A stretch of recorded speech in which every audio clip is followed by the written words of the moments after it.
You want to take a picture, Rose?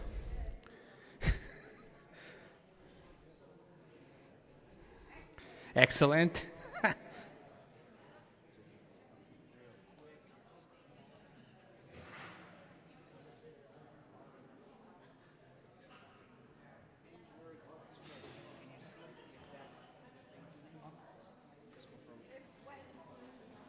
Yeah, it should be good. You see it's up and up?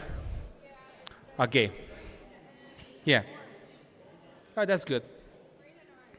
That's exactly what we're supposed to do. Oh, yeah. Because no, you can't redline the signal, otherwise it will clip and it will be unintelligible, and nobody can able to hear. Hello, ladies and gentlemen. I hope you're doing fantastic today. How are the perogies? Delicious? Yummy? That's funny because I share a video on Insta and on social media about the fact that we're going to have perogies and an independence town hall today, and people were essentially saying that I was too fat and saying some nasty words, but that's where we're dealing, I guess. My name is Max. For those who know me, I run the Freedom Calendar, and I will be streaming this event and doing the sound for today's event. And just to start with, I just want to see, please raise your hand if this is your first town hall on independence. Don't be shy. Oh, we have 1, 2, 3, 4, 5, 6 at the very bottom, at the very end. That's good. And that's what we get, anywhere from about 10 to 25%, sometimes 30% of people are coming for the first time to Independence Meeting. So I'd like to thank you all for coming. That was appreciated for coming here to this event. So this is one of the town halls from Let's Talk Alberta with Chris Scott and many volunteers. And I want to thank everybody who's volunteering today and all the canvassers as well who were braving the very cold winter to get signatures. That was very awesome. And Let's Talk Alberta it's another subset of events, and the goal is to basically talk about independence, about the benefits, and to raise questions if you have questions that you might not necessarily agree with the concept of Alberta independence. If you agree, that's fine. If you don't agree, that's fine too. The purpose is just to talk about independence in general and trying to have a discussion. So that is what Let's Talk Alberta is all about. Before going to the program, I'd like to tell you that there's a lot of perogies back there in the back. If you want to get some perogies back and you want to bring it home for your wife or husband, if you want to put into lunch boxes, there are some plates you can use to bring food tomorrow, which is going to be very interesting. So don't be shy to get some perogies back home. Also, I know that some people are watching online, which I'm really thankful for that. I think we're going to be in Lloydminster on Thursday. We're going to have Chris Scott, obviously, Leighton Gray, as well as Tanner O'Day. The both we're going to be in Lloydminster, and obviously that show will be live streamed as well. And also there's going to be a fundraiser at the Whistle Stop when I have the best cinnamon buns. Hey, Chris? The best cinnamon buns ever at the Whistle Stop? Yes. That's going to be on Saturday. I will be streaming that as well and doing the sound over there. So I want to see all my internet friends over there. That's going to be fantastic to see.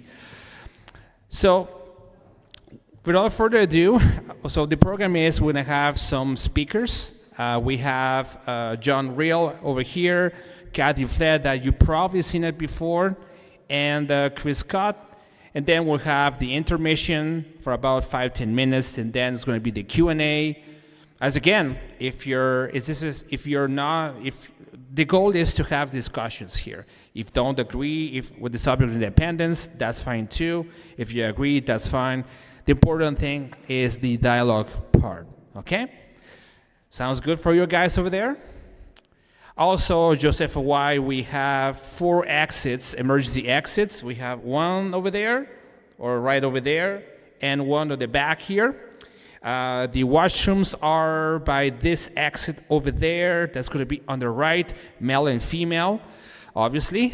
And you're going to see the washrooms are over there as well, too. So if you want to help yourself, feel free to do so.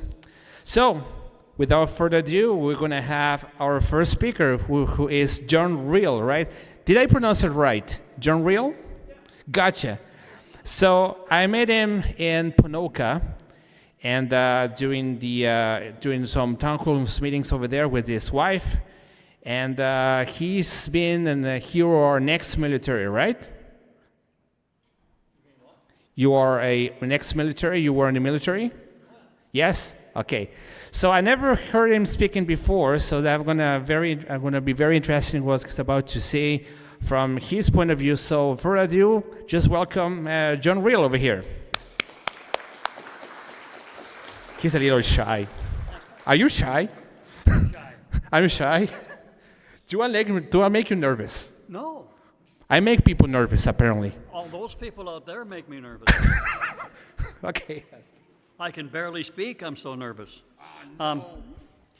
Let me know if I'm too loud or not loud enough. And the other thing I'd like to mention is that apparently my job is to speak to you for a few minutes, and your job is to listen. I'd really appreciate it if you get finished before I do. Let me know.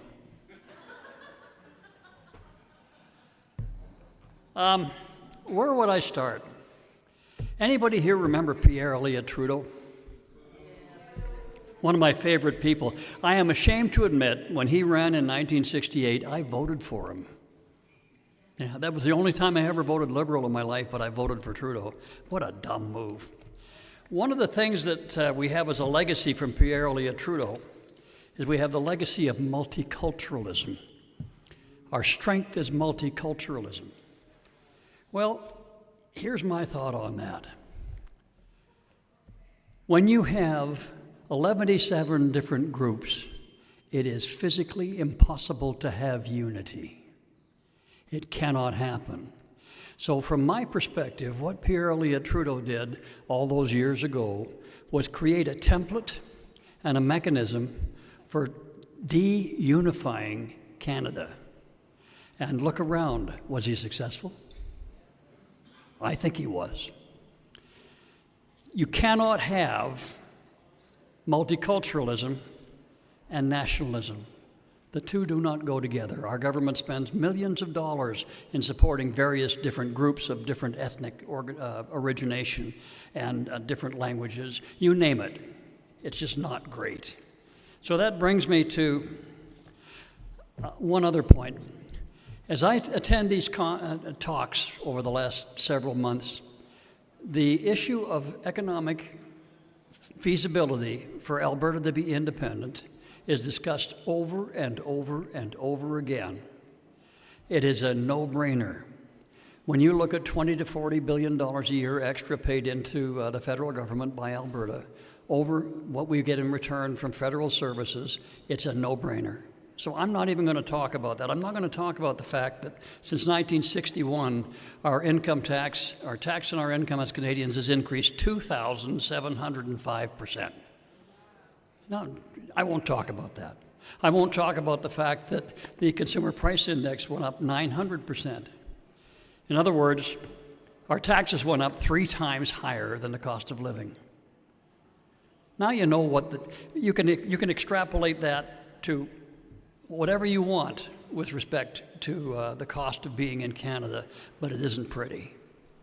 I could spend a long time on that. As a matter of fact, I have a book here that's got all sorts of information on costs of being in Canada, and this is what I'm doing with it right now. It's gone. What I want to talk about is this. I want to ask the question, what is a country? What are we trying to do with the Alberta Independence mission? What's our objective? What is a country? Well, here's what I think a country is. People with a shared ethnic origin is a country. People with shared values form a country. People with a common culture form a country. A space with defined borders is a country. And most importantly, if you're going to have a country, you have to be willing to defend those borders. Now, when I talk about defending the borders, I'm not necessarily talking about taking up arms against a foreign adversary, but I'll give you a little story here. How many of you in here are canvassers? There's quite a few of you. Have any of you ever run into somebody that says, oh, I'm not signing that petition. I don't want anybody to know my name. I'm scared. It happens all the time, doesn't it? Well, when you talk about forming a country, the issue is this. The time to stand up and defend your country is when you're afraid. That's when you have to stand up and defend your country. Because if you don't, you don't have a country. As I say, it's not necessarily taking up arms and defending yourself against people who are attacking your borders. It's defending the ideas, the principles, the ethics, the values, and the culture that form your country. How many of you think Alberta culture is different from the culture in Ontario? You're absolutely correct. It's totally different. I spent a lot of time in Ontario. We are different than they are, although the people in Northern Ontario are very similar to us. Not the same, but similar. How many of you think that we're different from the people in Quebec? Now, that's a no-brainer. Doesn't that speak to the issue of what your country should be? So let's look at the way Canada is right now. Trudeau brought in multiculturalism. How does that relate to the values that define a country? How does it relate to ethics, values, culture, and define borders, multiculturalism? When you have the German-Canadian Club over here and the Muslim whatever over here and the Greek Association over here, how does that fit with common culture, common values, and common objectives? It doesn't. It's divisive. So what it takes to create a country, these 6 things come from a paper that a retired lieutenant colonel from the Canadian Army put out some time ago. He said, these are the things that we need to have in order to have a country that is, to create and keep a country that is worth leaving to our children. The first one is unity, which flies in the face of multiculturalism. The second is national security. That speaks to the need to be willing to defend your country. The third is good governance. We have that, right? We have good governance. I'm pretty sure we do, don't we? Well, that's what a good little soldier you are. We do not have good governance, which reminds me, Winston Churchill. My wife took a university course, and Winston Churchill said that the reason that the British were able to maintain their empire throughout the world is because Britain was more civilized than the colonies that they created throughout the world, which sounds pretty awful until you realize what he meant. His definition of civilization was a country where the weak were able to instruct the strong, and the strong would take instruction from the weak. We don't have that in Canada, do we? If we assume that the strong are those Laurentian elites who sit down east and tell us when to jump and how high to go, they certainly don't take direction from us. So by Churchill's definition, Canada is not a civilized country at all. Good governance for and by the people. Rights and freedoms is number 4. Personal prosperity and growth. When you think of how Alberta is treated by the federal government, what we pay in taxes and what we pay in equalization and what we get back from the federal government, we do not have the ability to engender personal prosperity and growth for ourselves, our family, and our province. Personal and community well-being. Let's just think back to the fact that the virus in COVID didn't affect anybody in Walmart, but it affected everybody who happened to go into a small business. A really, really smart virus that was. So we don't have personal and community well-being. I don't have a lot of time, so I'm going to wrap this up. I'm going to wrap this up this way. Fear, which is exampled by the things that you canvassers ran into. Well, I don't want to sign that because maybe they'll freeze my bank account. That wouldn't happen in a free country, so not to be worried about it. Maybe they'll freeze my bank account, or maybe they'll throw me in jail like they did with Chris Barber and Tamara Leach, just because they went to a protest. That couldn't happen in Canada, in a free country. Maybe they'll institute the Emergency Measures Act and run an old Aboriginal lady over with her walker using a horse. That wouldn't happen in a free country, but it happened here. Fear. So here's my admonition to you. Don't let fear stop you. Courage is not being unafraid. It's not the absence of fear. Anybody who's ever been in a difficult situation that presented personal risk to themselves or to those they care about knows full well that fear cannot stop courage.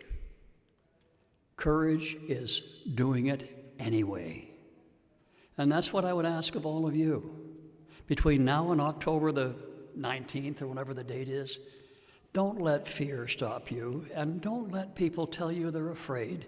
Tell them to do it anyway. And let's work to build a country that will have 70% of Canada's agricultural land, that will have 30% of its gross national product, that will export hundreds of millions of dollars, not just to the United States, but to the rest of the world, and create a country with defined borders, common culture, common values, and common purpose that probably won't affect me. I'm almost 80 years old, but it certainly will affect my children, my grandchildren, and my great-grandchildren. Don't be afraid. Get out there and do it. Thank you very much.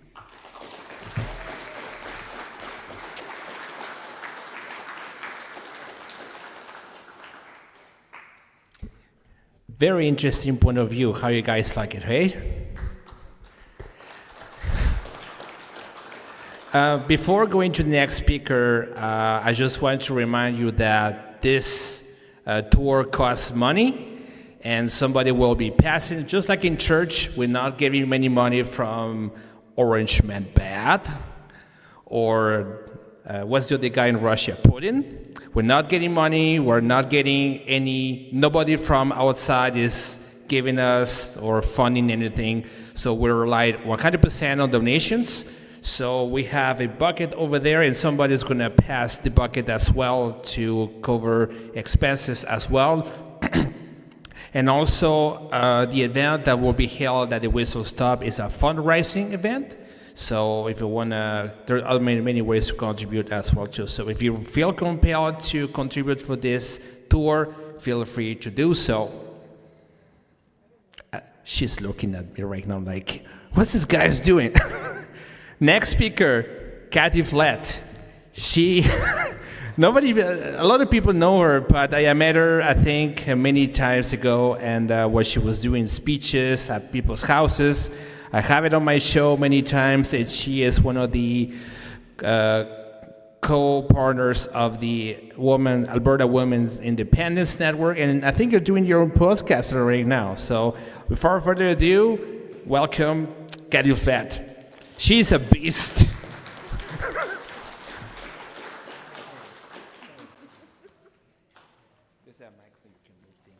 Move it down? Oh, yeah. I often remind Max he's lucky we let him into this province with that accent, but... And he's happy to be here. He's one of many who have come here looking for the freedom that we still have, and we are absolutely determined to hang on to with everything that we have.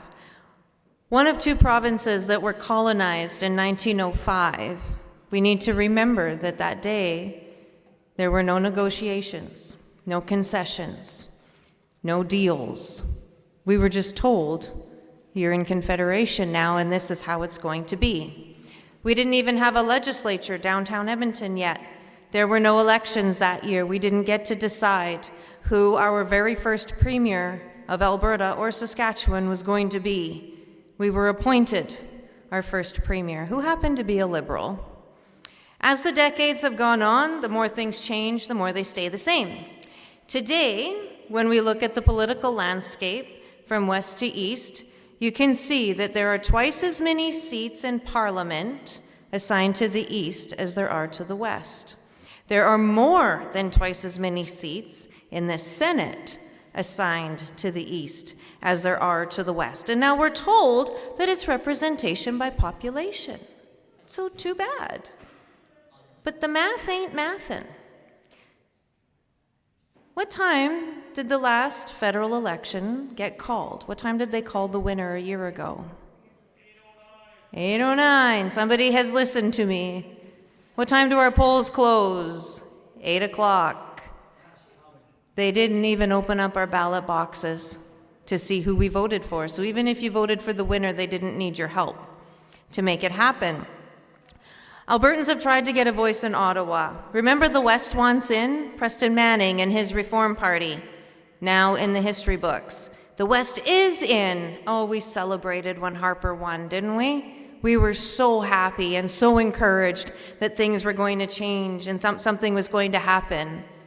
But here we are with nothing to show for it, except an equalization formula that again favors the East over the West. After 121 years of trying to get Ottawa and the eastern provinces to hear us, it's obvious it can't be done. It's impossible. And an ever-growing number of us, of Albertans, are done trying. So today, with a level of boldness like we have never had before, we're exploring our options. We don't have the votes to be heard in Confederation. However, we may have the votes to get ourselves out. And as the conversation has gotten louder, it's been really interesting to hear what the rest of Canada has had to say to us in response. The snarky ones on my social media posts, I don't know what all those names mean, but I'm grateful that they help with the algorithms. That part is fun. And it's also fun watching our haters react to the idea that Albertans are done with Confederation. Not all of us, but an ever-growing number. It began with this, remember? You can't leave. Remember when they said that to us? You can't leave. Yeah, we can. In fact, it was Ottawa's idea to call the question that created the Clarity Act, to give us that opportunity. So yeah, we can. So when that didn't work, they came back at us with this. Do you know what you'll be giving up? Well, I made a list. It's not exhaustive. It tends to get longer every week, but tell me how I do. This is what we're going to be giving up. Living under a government that completely delights in stifling our growth has caused numerous politically induced recessions, landlocked us through policy, regulates everything possible because that's the next best thing to nationalizing it, steals our money through taxation and then launders it to benefit themselves and their friends, believes in open borders so just anybody can walk in, and they do, unbelievable levels of Chinese interference in our politics, and while doing deals with China, extortion being carried out by Indian gangs here in our borders, including Alberta, while doing deals with India. Apparently, we've also got some Mexican drug cartels that are running rampant on our streets, all of which continue to frustrate our largest trading partner to the south. We've got censorship laws, a gun buyback program, 2 courts ruled that invoking the Emergencies Act was indeed unconstitutional, and the response from Ottawa was, we'll appeal it. And now we have a prime minister demanding the Supreme Court take away the province's ability to use the notwithstanding clause. And what that means is they want to centralize as much power as possible out of the provinces and back to Ottawa. And it turns out that if you cannot get a majority government on your own steam, just wait a year and we've got some Conservative MPs that will cross the floor so you get it.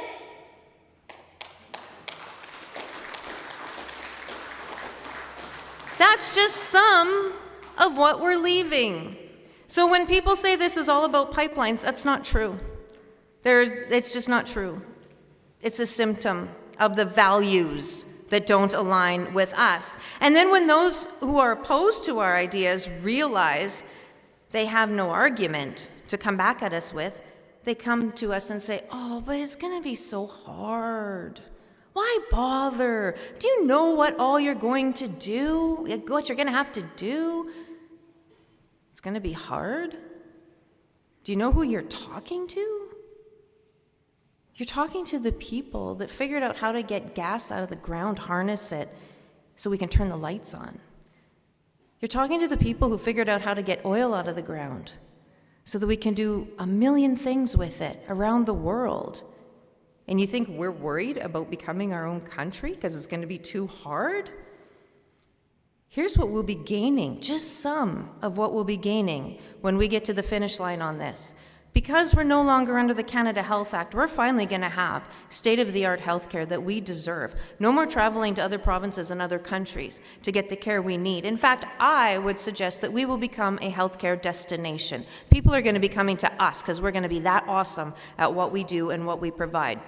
Pension plans, this is a big one. By bringing that home to the local level, we're not going to have to worry anymore about where that money's going because it's going to be invested right here. We're going to have so much more control over it. And how about this? Once you pass on, if there's any money left that you contributed, it could go to your estate instead of into the ether. Wouldn't that be kind of cool? And speaking of the ether, how many of you paid into EI, employment insurance? It should be called unemployment insurance again, but anyways, how many of you paid into that and you've never received a dime back or very little?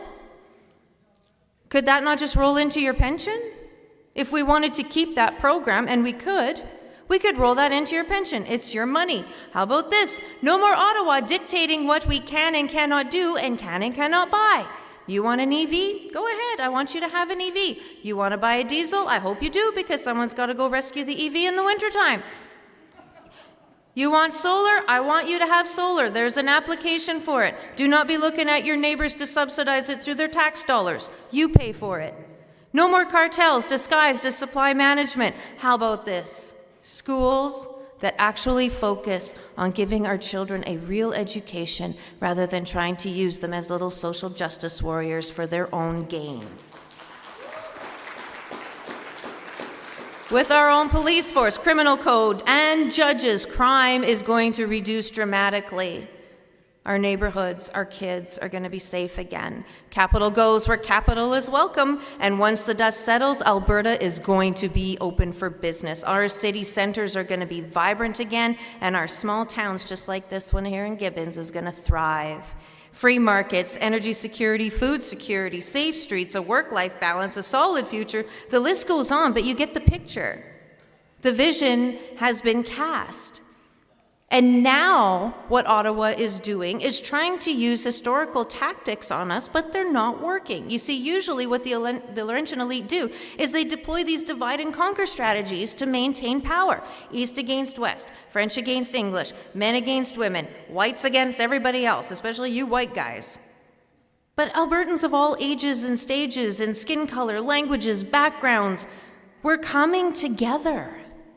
We're rolling up our sleeves and we're getting ready to govern ourselves. They can't stop it. And the Laurentian elite are freaking out, to which I say, who cares? As the Prime Minister said himself just a little bit ago, hope isn't a plan, and nostalgia isn't a strategy. He's right. Albertans have been hoping for a very long time that things would change. A lot of people live with the nostalgia of what Canada used to be but no longer is. We know it's a sinking ship. That's what Canada is. There's nothing we can do about that. We can't change it. We don't have the votes. But what we do know is that Albertans have always been trailblazers. It's in our bones. It's who we are. It's what built this province, and it can be what builds a country. So now it's time to blaze a new trail of our own, and it's time to build the Sovereign Republic of Alberta. Are you coming back up? Awesome, hey? What's that good speech, eh? And the fact of the matter is that when you start to know your history, that's when you realize that how things are going. Right? So, the next speech, I'm going to switch the microphones because he doesn't like the podium. Thanks. I'm going to use this microphone because every time I do a speech, every time he changes gears, he always does this. He always likes to move things around. So the next speaker is going to be none other than Chris Scott from the Whistle Stop, right there. And by the way, if you want some perogies, he's the guy behind it. So without further ado, Chris Scott over here.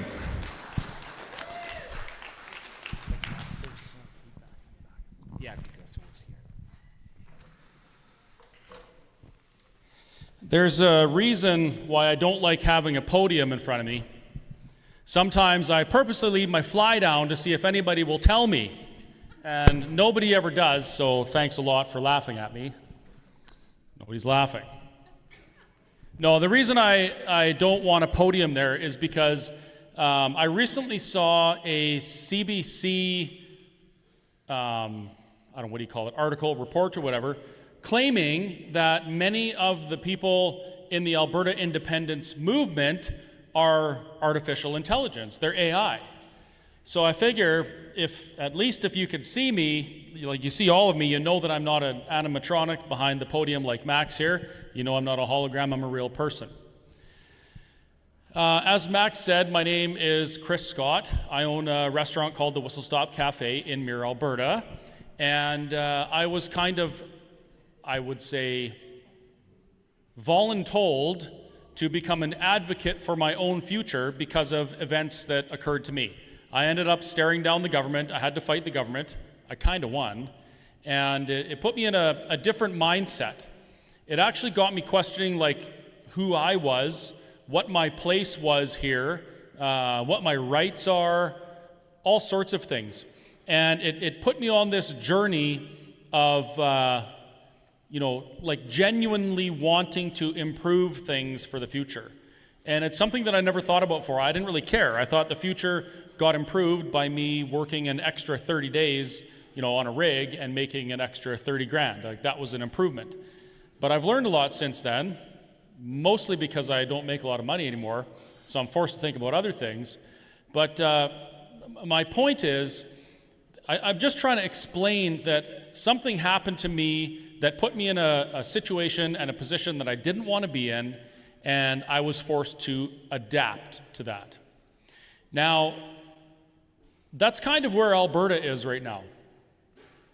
Alberta is in a situation that we were kind of thrust into. We didn't want, we didn't agree, and we're trying to navigate our way through it. And we're trying to figure out what is it that we have to do to be prosperous? What do we have to do to maintain our liberties and our freedom? What is our place here? Do we have a voice? Is it possible to make a change? And actually, there's more similes here than I thought. One of the very first conversations I had with somebody when I was engaged in civil disobedience, and if you don't know, that's how I ended up here. I opened my restaurant against the restrictions, protesting what the government was doing to businesses, and that was the beginning. So I was sitting beside a man named Bruce Holliday. He was the chief of police in the Bashaw Police Department. And he put his arm around me and said, I admire what you're doing, fighting the government. Nobody likes this. They shouldn't be doing this to people, but you can't win. Like, you shouldn't even try. You cannot win against these guys, and just don't go down this road. So I turned to him. I said, well, Bruce, hold my beer and watch me. Now, I'm kind of feeling that same thing as an Albertan. As an Albertan, I say, Alberta's voice isn't strong enough or well-respected enough within Confederation that we can adequately influence the outcome of our future governance. If our federal election's called at 8:09, and our ballot boxes haven't even been opened yet, that is a red flag for me. If our industry can be annihilated by federal policy that we can't influence, that is a red flag for me. And now I hear people saying, oh, you can't do that. You don't even try going up against Ottawa because you can't beat these guys. They're never going to let you go. The other provinces are never going to let you go. It reminds me of my conversation with Sergeant Holliday, who I hope rests in peace, by the way, is no longer with us. And it gets me just as fired up as the conversation with Bruce did. Somebody telling me that I can't do something. But in the grand scheme of Confederation, scheme, no pun intended, with the elbows up crowd, the forever subjugated, forever Canadian crowd, telling Alberta that they can't do this, or they may not do this, or they're not allowed to do this, I have the same response. Really? Hold my beer. I'm going to work harder. Now, instead of doing 200 events, we're going to do 250 events. We're going to go and we're going to talk to everybody in Alberta. We're going to make our case as to why we believe we need this type of change for Albertans, and then we're going to talk to people. And you might be saying, oh, you guys are just standing up there talking at us. No. We shorten our speeches intentionally. It's not because I don't have more to say. I could stand up here and talk for probably 3 hours. And you guys would be all completely engaged, excited the whole time. You'd be paying attention. Nobody would be falling asleep and your lives would change. But I'm not going to do that tonight. Now, we want to keep it short because conversation goes 2 ways, right? And I'm sure that some people might be here because they disagree. I hope that's the case. Some people might be here because they have questions. There's lots of things floating around on social media. There's lots coming from the legacy media. We have politicians that are getting on soapboxes and telling you why Alberta can't leave or why it's better if we stay. By the way, nobody has given me a good reason yet. And in this sea of information that we have access to like never before, the one thing that I believe is important is these face-to-face, two-way conversation things.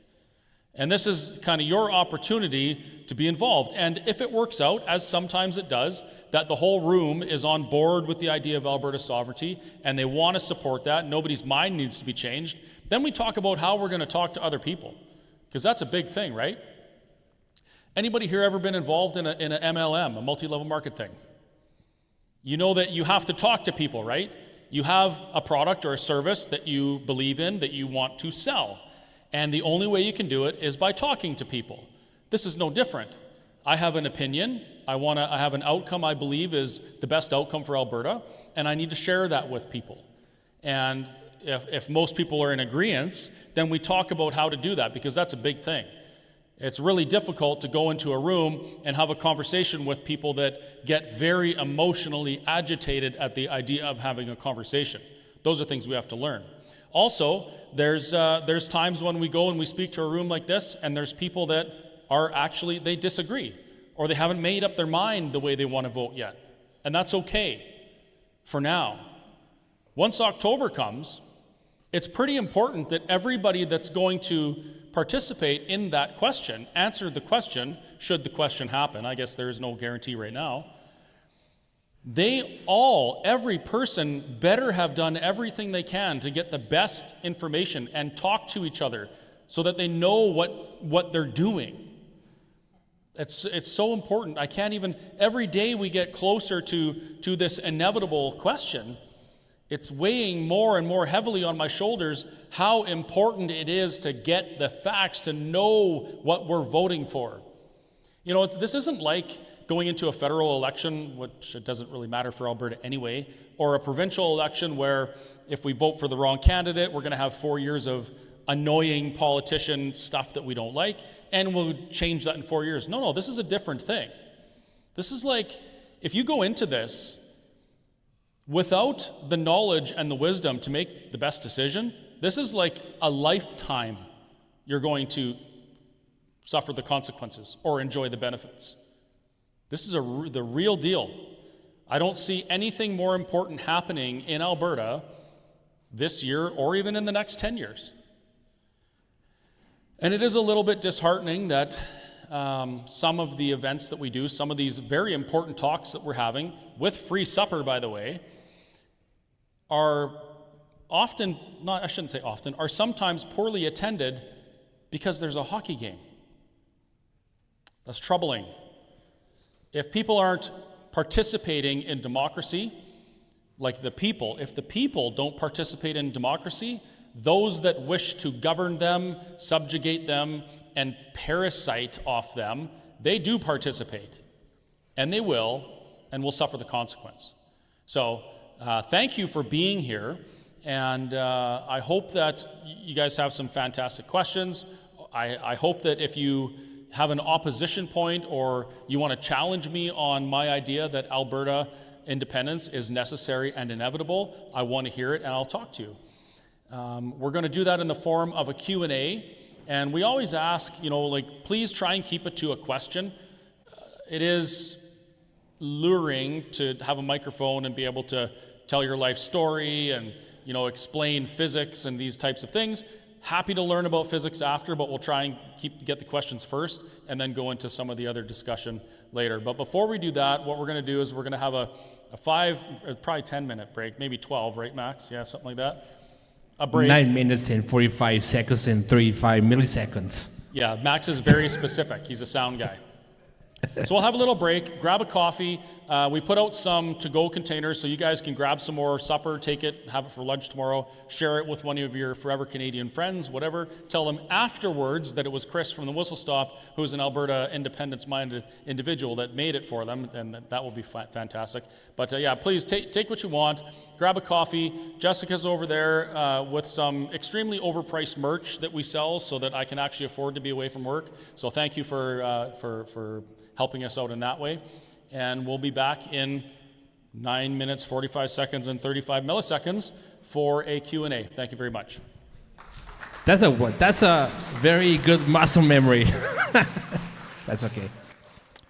So we're going to do the Q&A. I'm going to adjust the cameras a little bit. The way it's going to work is that I will have a wireless microphone here, right?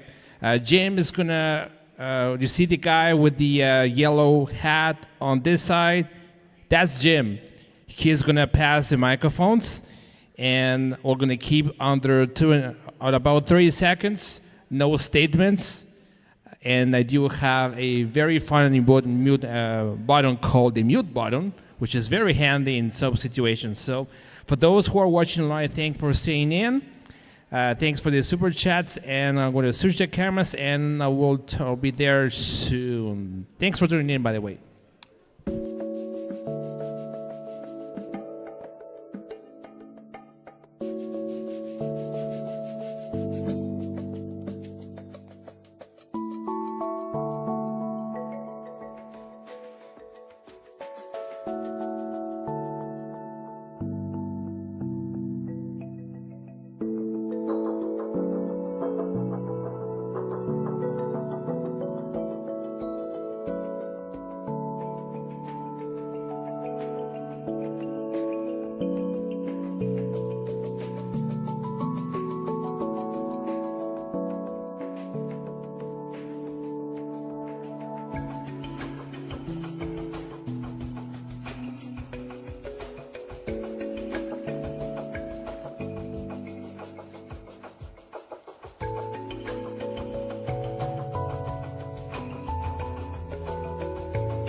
All right.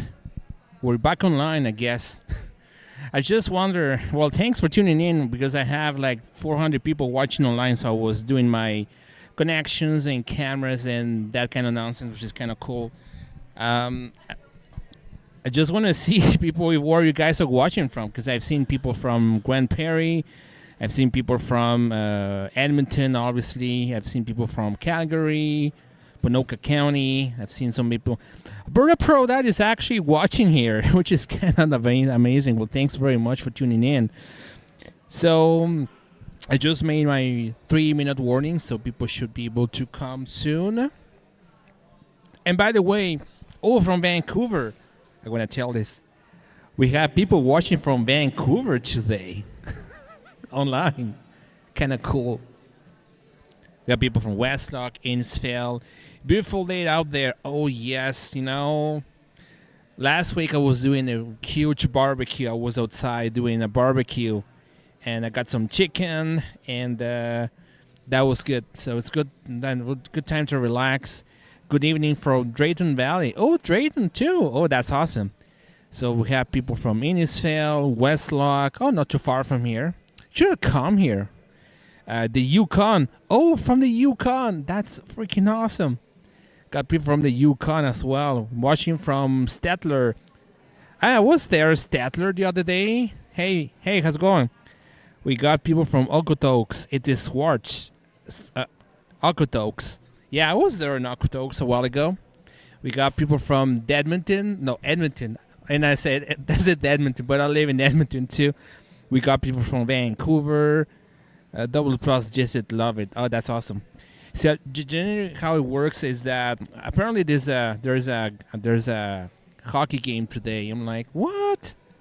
Anyways, we got people from Airdrie. That's awesome. From Airdrie. Oh, have you ever been to the Pulse Pizza? I was at the Pulse Pizza just last week. And I just ordered a foot-long pizza just so I can eat at home.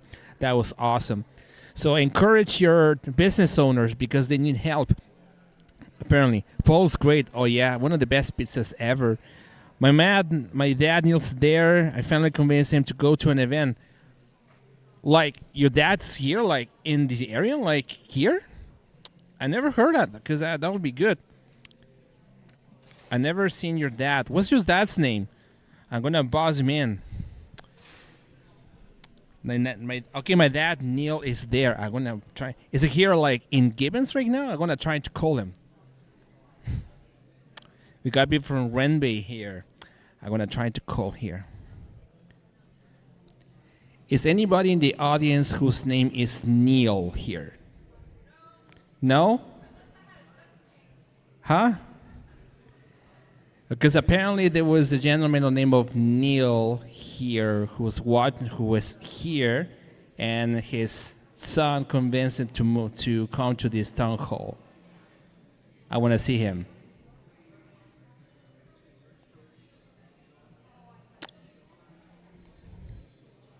Anyhow, that would be good.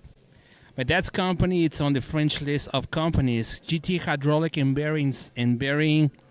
Oh, really? That's awesome. And by the way, if you lose your job because of stands on independence, I think that list could be a very good one to send resumes to. Say, hey, I lost my job because of independence, and here's my creds, and yada, yada, yada, and it should be good. I don't know. Let's see. Hey, Chris, are we ready to go? Okay. All right. Yeah. I do have a bit of a request, though, folks. Would you guys mind just coming up closer to the front? That way, when we do the Q&A, we don't have to run all over the place. Or even if we're kind of congregated a little closer, if you don't mind. And it's also going to help the reception of the wireless microphone. I know that it's got a very good range, but it kind of helps things a little bit here. Also saves battery for the microphone. I mean, we don't talk about those details as much, but it's kind of good to say those things, Hey, Chris, we got people from Vancouver watching. Yeah, from Vancouver. Got internet friends from Vancouver watching today. I got people all over the place watching.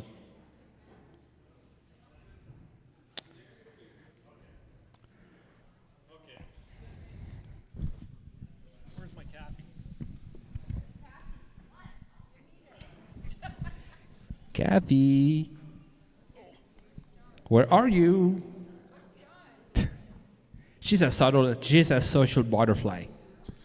John's doing what he does best. He's visiting, talking, planning John, the Red River Rebellion. John, tell your cat I said psst, psst, psst, psst, psst. He's way up of the back.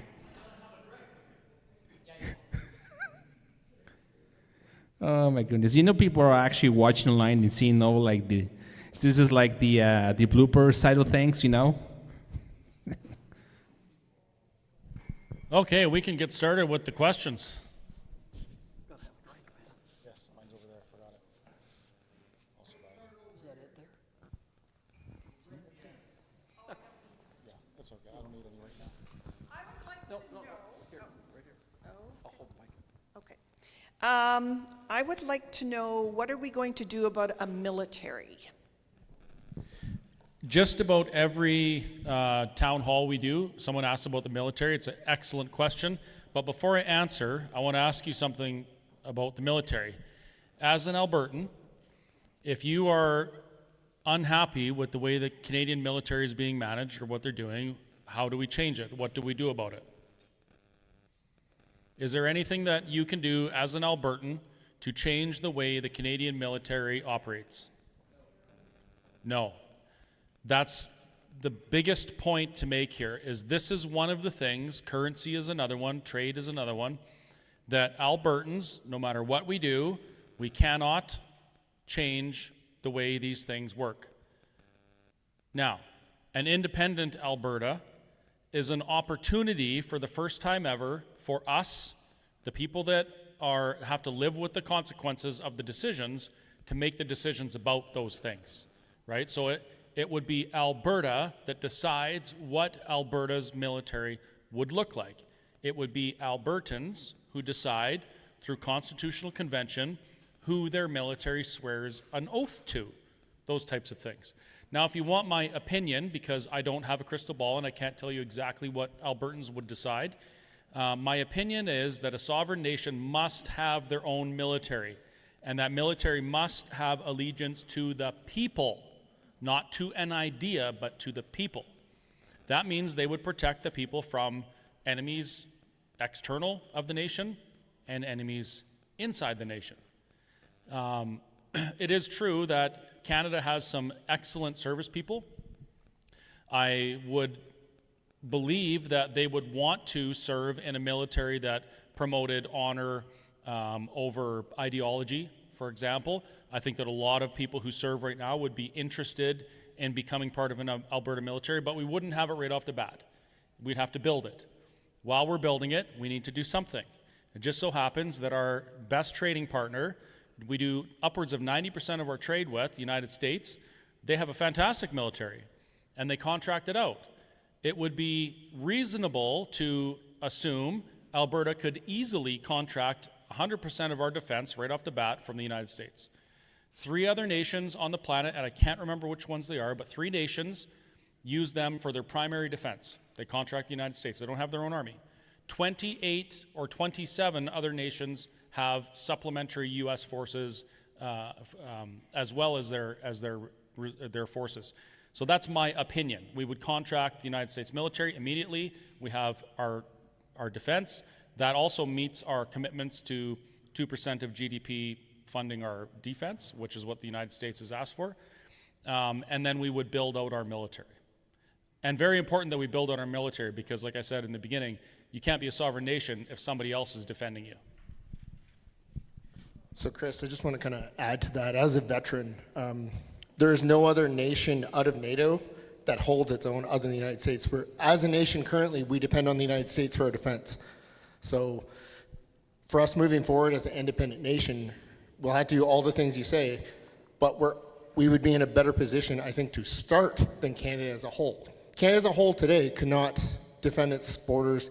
They couldn't 20 years ago when I first joined, and they certainly can't today. So everything you're saying, the GDP, no other nation but the United States puts the recommended number of their GDP into their defense budget according to the original NATO agreements. So today, moving forward as Albertans, I think you're right. It's very important that we decide that we want maybe more reservists than a full-time military. We ease into it. We create a better defense plan than what we currently have as a nation.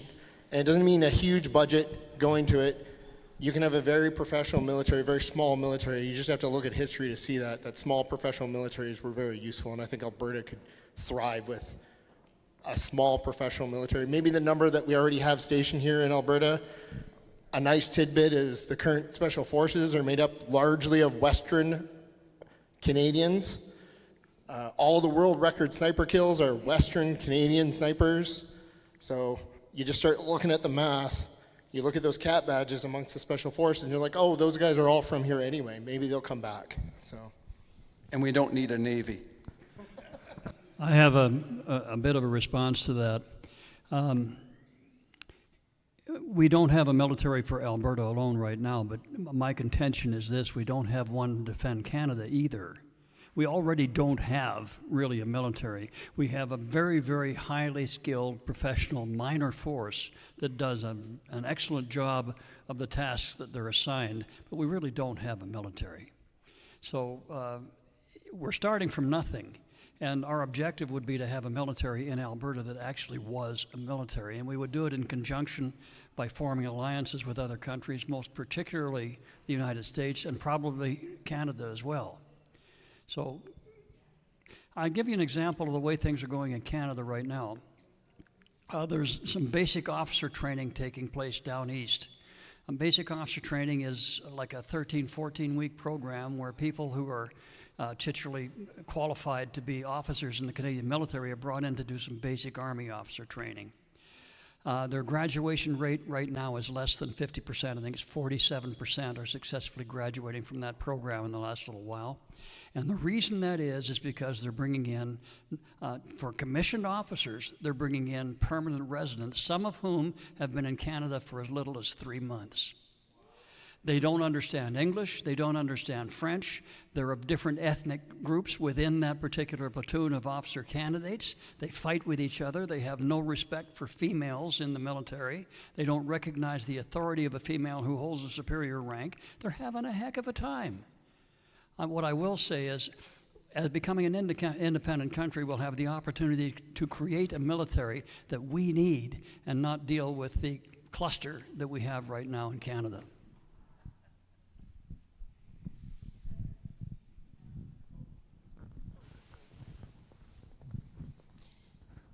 Is Colonel Redmond on board with setting up a military here? Is he on board? Yeah. I haven't asked him.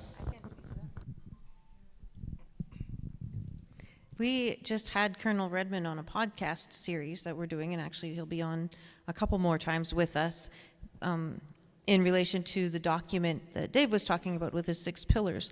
And he said to us, I'll come and I'll take part in this this podcast series that you guys are doing, but you understand I'm a federalist, right?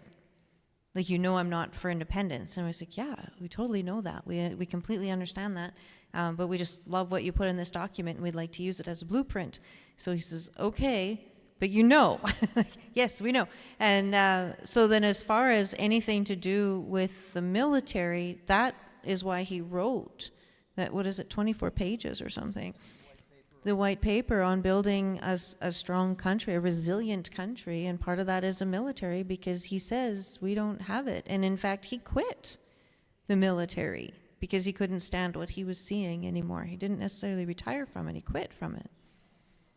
So that's where he stands. He's not for us building our own, he's for us staying in Canada, but he does understand and appreciate the need for a strong military to do it.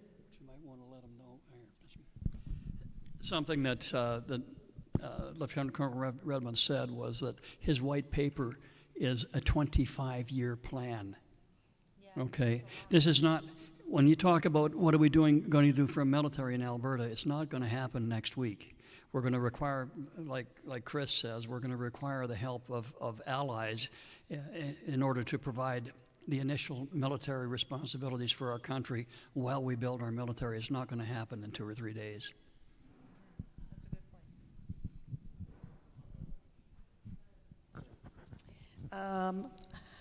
Where are we on money and currency for our Republic of Alberta? Where would you like to be? Again, it's the same premise. What do we do now? I originally came up here with a $20 bill, a $10 bill, and a $5 bill, and I was planning on holding up the $20 bill and explaining that, 20 years ago, this was $20, and then I wanted to let you know that today, that's $10. So that $10, 20 years ago, is now $5. Our money has devalued by just about 50% in 15 years. And there's not a darn thing Alberta's been able to do about it. As a matter of fact, we've been largely against the monetary policy of the Liberal government. Western Canada, all of Western Canada has been opposed to it. We haven't been able to do anything. So an independent Alberta is an opportunity for us to build our currency to sustain. Build a currency that's backed with something tangible, something that we can go and audit every couple years or every year as citizens. Walk into the, not Fort Knox, that's a private corporation, but the Alberta Reserve and see that we have the physical asset to back our dollar. But again, that takes time. And again, the logical, at least in my opinion, stopgap is the US dollar. The US dollar is widely accepted. You can trade internationally. It's fairly stable. Our largest trading partner uses it. They don't mind when other countries use their currency. There's over 24 countries that use the US dollar, or that accept the US dollar, and I think there's 2 that use it as their primary reserve currency. So it would be just easy to use the US dollar immediately. Some people say, why wouldn't we use the Canadian dollar? And I say, why would we use the Canadian dollar after Alberta pulls out 15% of new value creation GDP out of the economy? That would be a bad idea. And again, we wouldn't be able to control the monetary policy. It is true that we wouldn't be able to effectively influence the monetary policy of the United States either. However, their dollar is more stable and secure, and it's historically been less subject to the types of things we're seeing in Canada. Although 2008, that was pretty cool when our dollar was worth more than theirs, but that's not common, and it's kind of a black swan thing. So yeah, US dollar, we build an Alberta Reserve that's built to sustain, and we put that in our Constitution. So our governments can't do the finagling that they've done now, printing double the money, deflating it like they have. We actually set the stage so that our children can enjoy a stable currency as well, not just us. The short answer to why we don't use the Canadian dollar, if it ever comes up again, is that what an economist will tell you is the Canadian dollar has a very small float.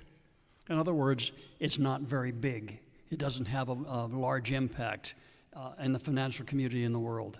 So it's not what we would want to use. The American dollar still is the world's reserve currency, and it makes absolutely no sense not to use it in the interim. We could always use, what's China's currency? We could use that. I think we're already trading with them. We want to usher in the new world order with China. With the yuan, yeah. I mean, if that's what Alberta wants, again, opportunity. We can't let him have the mic sometimes. As we're talking these things out and thinking about these things, it's kind of fun because we get to dream a little bit, right? What could our future hold? What is it going to look like? What things do we need to watch for? What gaps do we need to fill? And I'm in agreement just to go to the U.S. currency, certainly as a stopgap to get from here to there. But I also think that perhaps it wouldn't be a bad idea to stick with that one because they are our largest trading partner. It makes it much easier that way. However, we also know that that currency is going to become a digital currency as well, right? We know that. So for that reason, I believe that yes, we could do all of our external trade with the American dollar, but internally we need to have a tangible in my wallet Alberta dollar. Not I like paying with cash. I really, really, really do. And I laugh at all these people who get upset that, oh, we're going to go to digital currency as they're paying with their phone, right? Like, think this through. But it's true. It's exactly what happens. So we need to still have that Alberta dollar so that we can trade amongst ourselves when the rest of the world goes to pot, like to protect and insulate ourselves. So that's what I would like to see, is actually be like dual almost. One for dealing with everybody on the outside and one for us inside to make sure that we're self-sufficient. Is there anyone here that's concerned about the impending digital currency? Digital ID, that's a concern. I would say that that's on most people's radars now. And there's some people that are just looking forward to the opportunity for more tyrannical control from governments, and whatever, that's their opinion. I'll try and change it. We have zero protections right now, nothing. The world has changed considerably since 1982, more so since 1867. We have no constitutional enshrined protections against these things. There is nothing in our Constitution that says you will always be allowed to use physical cash. That's not there. If a government right now says you can only use this digital currency that's going to be tied to your digital ID, that's going to be tied to your social credit score, and if you don't take a medical intervention you don't want, we're going to lock your currency, there's not a darn thing you can do about it. You have no property rights, you have no currency rights, and if you are concerned about those things, you are a sovereignty-minded Albertan. Because we don't worry about these things just to worry. We worry about them because we want to solve the problem. If you want to solve the problem, an independent Alberta with the Constitution that we write is the only way to do that right now. Now that we are retired, we're concerned about pension plan, and would we be able to pull that out of the federal? Everything that we put into it? Or is that we leave and it's lost? So I have two options, I guess. I'll call them options to that. So the first thing is now, any Canadian who is drawing on their CPP, if they move to another country, they still get their CPP, right? Because there's tax treaties between Canada and those countries. So they still get to do that. Theoretically, logically, that same should still happen for Alberta. When we become our own country, that should still be the case. We should still be able to say, yeah, well, you paid into that. That's your money. You should be able to get it. Unfortunately, I don't have a lot of faith in Carney, let alone everybody else that's around him. So I hesitate to promise that to anybody, but here's what I will say. Albertans contribute $9 billion, with a B, $9 billion a year into that CPP fund. Albertans take out $6 billion, with a B, dollars per year of that CPP fund. That leaves a $3 billion buffer. So even if Ottawa decided to be jerks, imagine that, if they did, we have more than enough contributions right here in-house to ensure that not one of our seniors will ever go without. Ever go without. So there's nothing to worry about there. Either way, they can't get us on that one.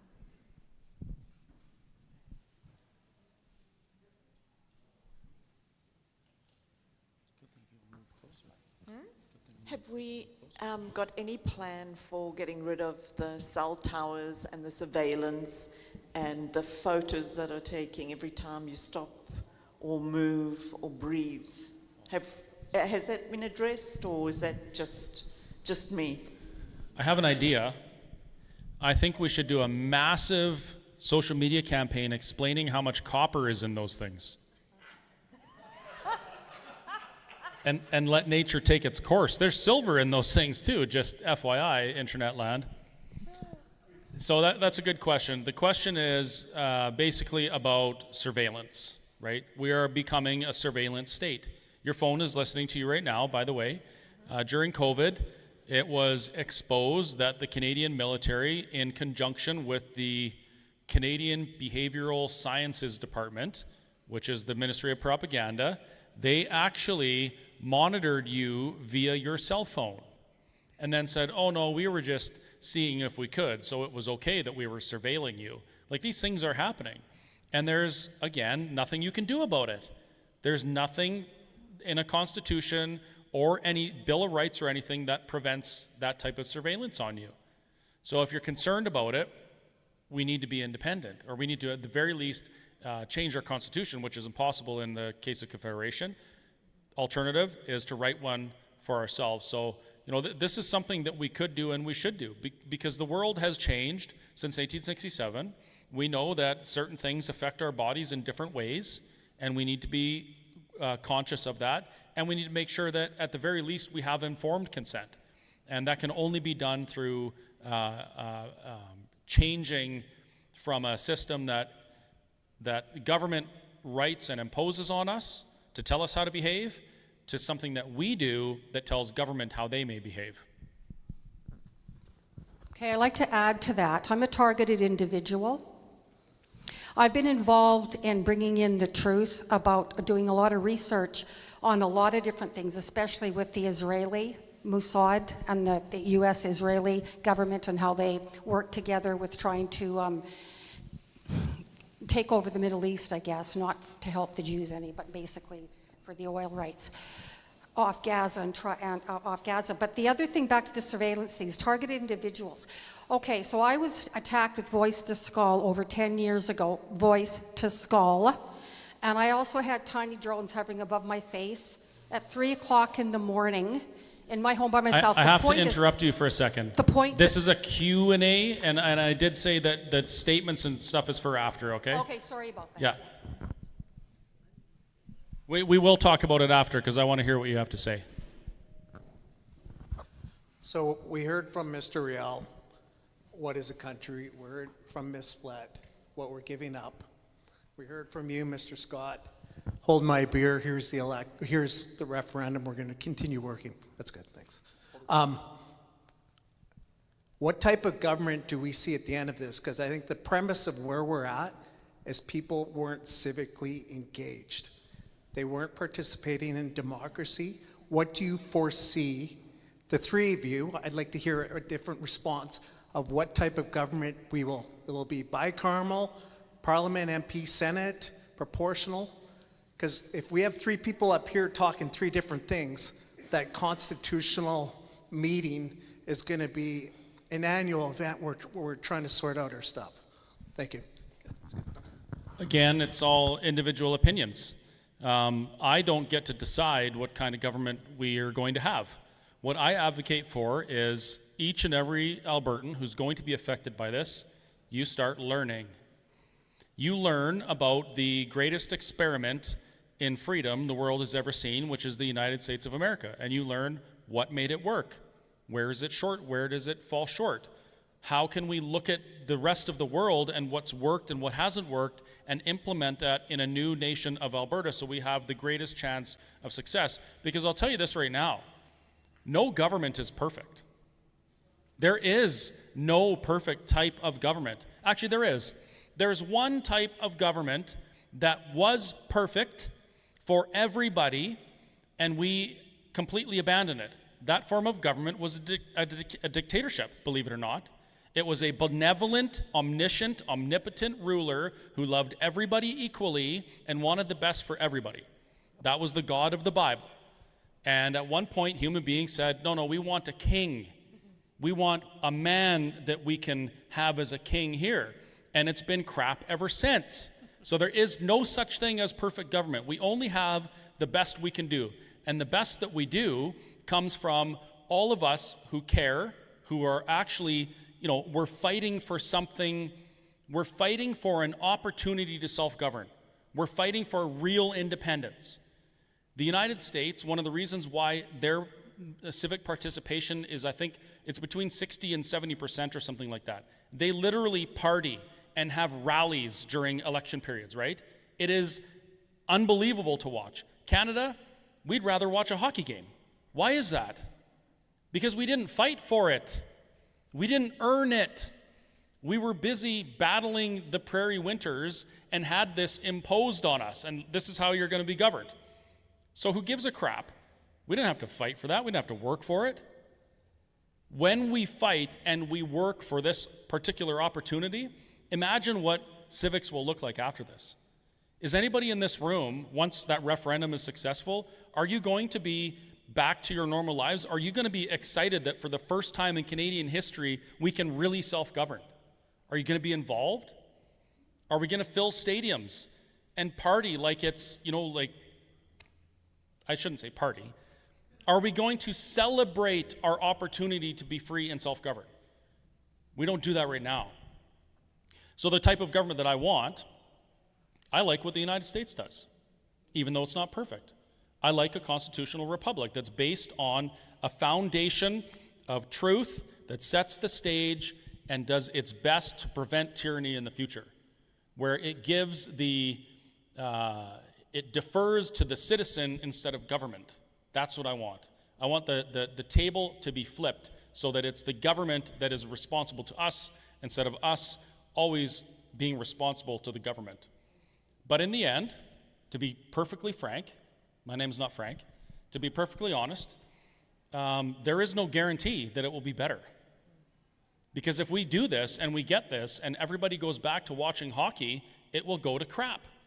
And the people that don't rest, that want to tyrannize you, will continue doing the things they're doing, and it won't be better. If we get involved, it will be better.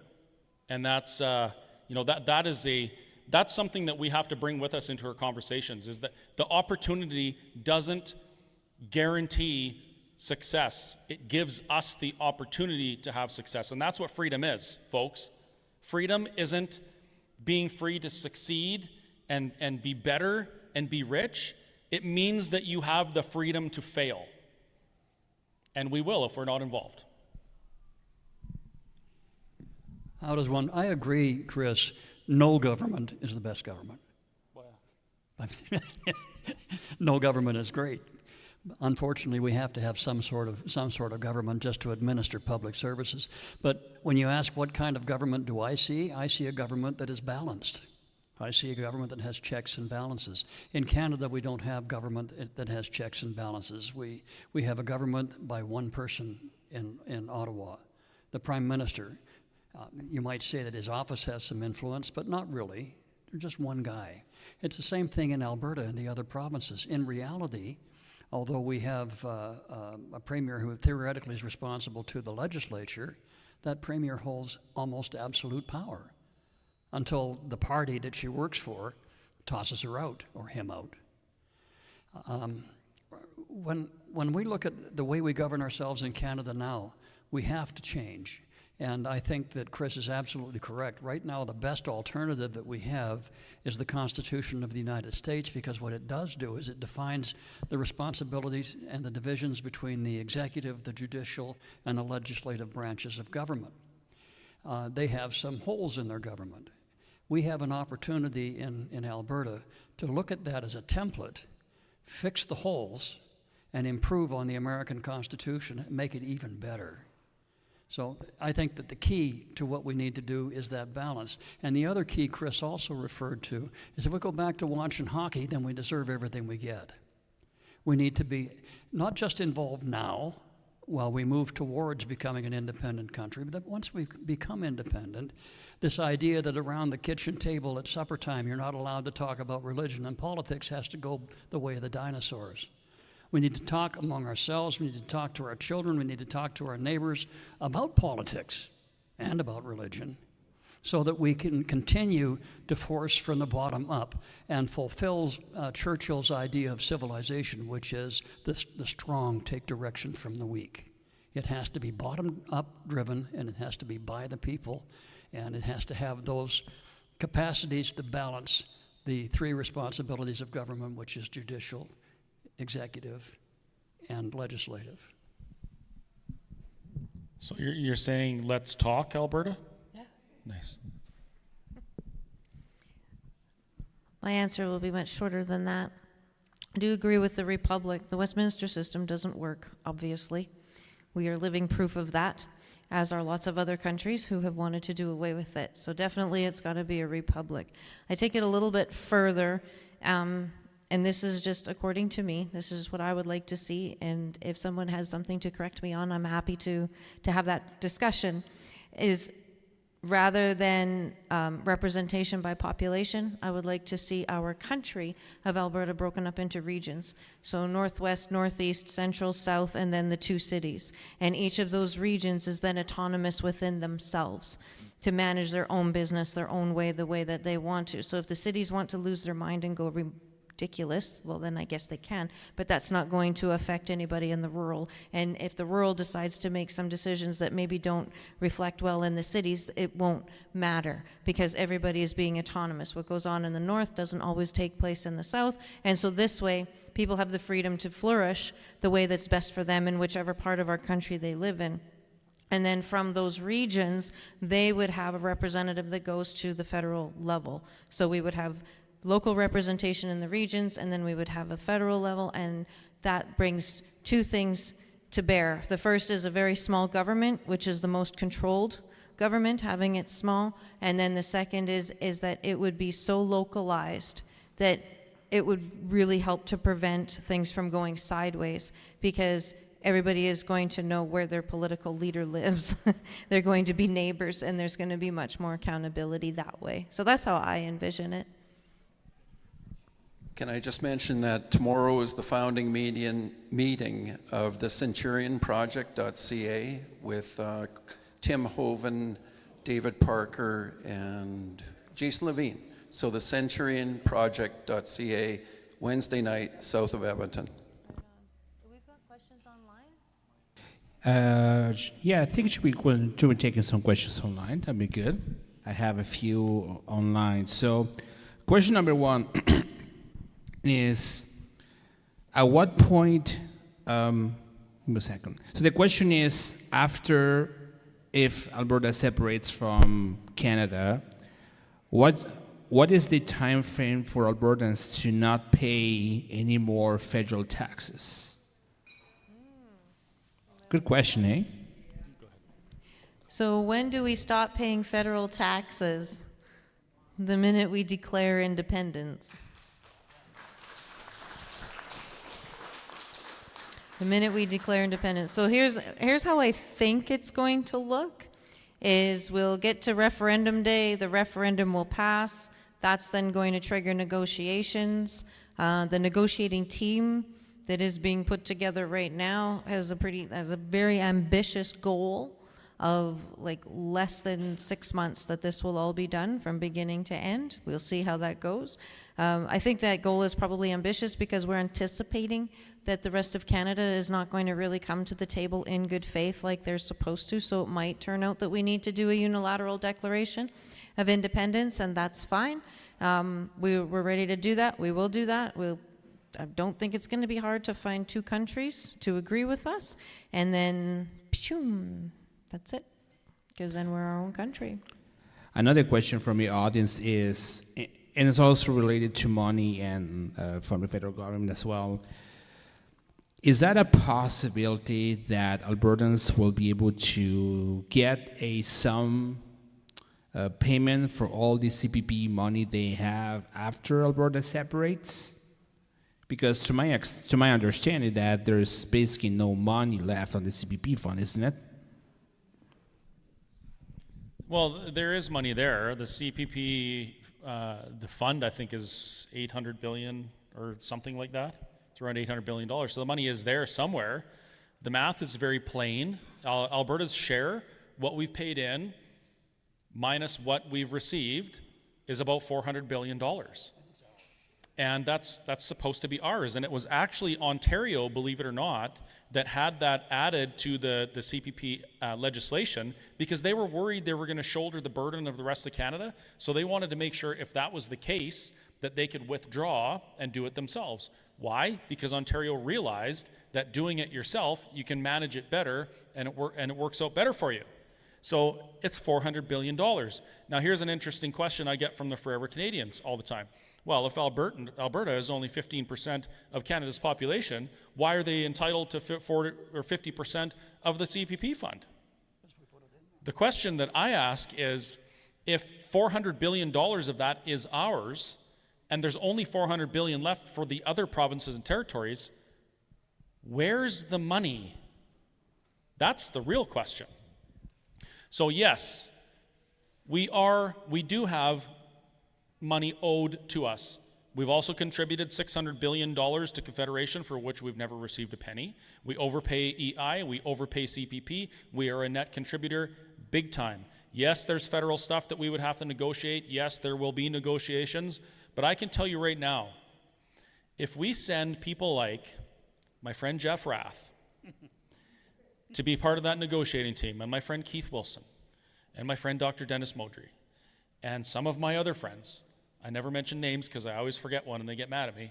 If we send people like that, and even Danielle Smith maybe, who knows? If we send some of these people to negotiate these things, the federal government is going to be left in a puddle of their own pee, because the math is on our side, the facts are on our side, and the only thing they have to stand on is things like, well, why do you think you deserve that much? And to which, of course, we would reply, well, because that's what we're due. Where's the rest of it? What have you done with it? Short answer, yes, they owe us a lot of money. Just another observation. When the idea of the Alberta pension plan first was making some headway here in Alberta, one of the first things the federal government did was call a conference of finance ministers from all the provinces into Ottawa. That was because they realized that if Alberta withdrew its share from the CPP fund and established an Alberta pension plan, the rest of the country would be in doo-doo right up to their eyebrows. I have some questions for the audience as well. It's like popping everywhere right now. It's this kind of, I don't know, I got people saying, hey, I'm watching the hockey, hey, go mute, but I have Freedom Canada or the other side for full blast, which is kind of cool. That I'm kind of honored. Another question that I have from the audience is relating to federal workers who are working in Alberta, but let's say that your employer is DCRA or Service Canada. What do you think is going to happen for those federal workers who are working here in Alberta after a successful referendum? I answer these questions honestly, not in a way that I want to make sure everyone's happy with my answer. There's a lot of people that are going to be very upset with my answer coming up here shortly. 1 in 4 Canadians works for government, bureaucracy, or something supported by government. That means 25% of people in Canada earn or are paid by the other 75%. That is a very, very large number. Is there anybody in this room that believes that 1 in 4 people need to be public servants? No. Federal workers in Alberta, some of them will be, Alberta will have to manage these things. So there are people that are doing jobs right now, for instance, passports, okay? Alberta will need passports. We have 2 passport printing offices here, one in Edmonton, one in Calgary. We're gonna need those. So why would we not use those people and train them to be more efficient, of course? Now, here's where people get upset with me. And actually, on the passport thing, I should be a little bit gracious to them, because one time I needed my passport in the afternoon, realizing that something was wrong with it in the morning, and I was only 20 minutes late. I almost made my flight. I went into the passport office first thing in the morning, and I had my passport by like 3:40. It was amazing. Anyway, I think we should fire at least half of our bureaucrats. I think we should fire at least half of our government workers. And I'm sorry if you're one of those people, but your feelings about your entitlement to my money, they kind of end with an independent Alberta. Now, you might be inclined as one of those workers to not support the idea of Alberta independence, to which I would say, why are you so selfish and not care about your neighbors? Why do you believe that you have a right to exist off the work that other people do? So this is an opportunity for every level-headed, logically thinking Albertan who is in the least bit fiscally responsible to reset this idea that we exist to support bureaucracy. No. Bureaucracy exists to support us and make sure that the holes in the road are filled, which, if you live in Fort McMurray, doesn't happen. True enough. Couple of things. One is that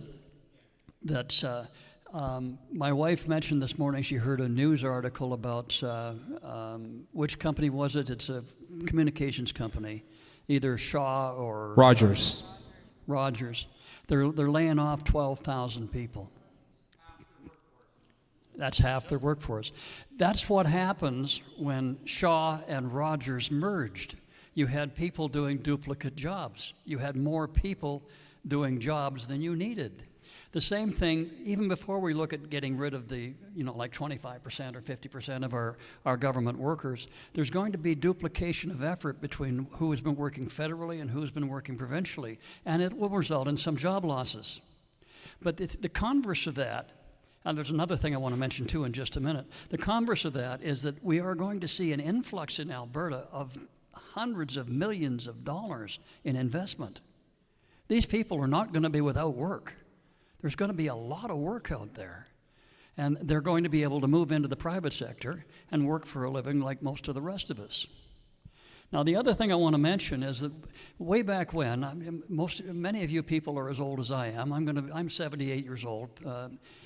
When I was a kid, people went to work for the government because of two things: benefits and a pension. And the government responded to that requirement or that desire for a pension and a steady job by paying less money to their workers than they did in the private sector. That isn't the case anymore. When you look at what government workers are earning, they earn more than their counterpart in the private sector. That's wrong. And that's also something we'll have to address when we look at Alberta as a country. This idea that we want to offer a cushy job, a lifetime guarantee of employment, and a cushy pension at the end of it for more money than they can make working for Joe's construction company has got to stop. And that will happen. There's no question about it. I got another question from the online audience. Max, let me just add to that Oh, sorry. for just a quick second. The reason that happened, that government workers were suddenly now making more than their private counterparts, is because of a union. That's what happened.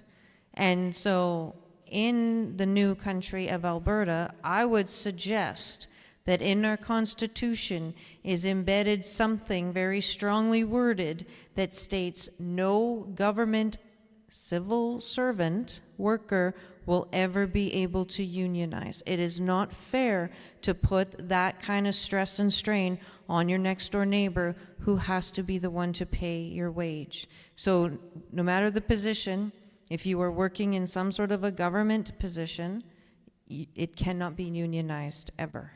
And I think that should just be a standard. Go along with that one. You go along with that one? Okay. All right. I'm cool with that.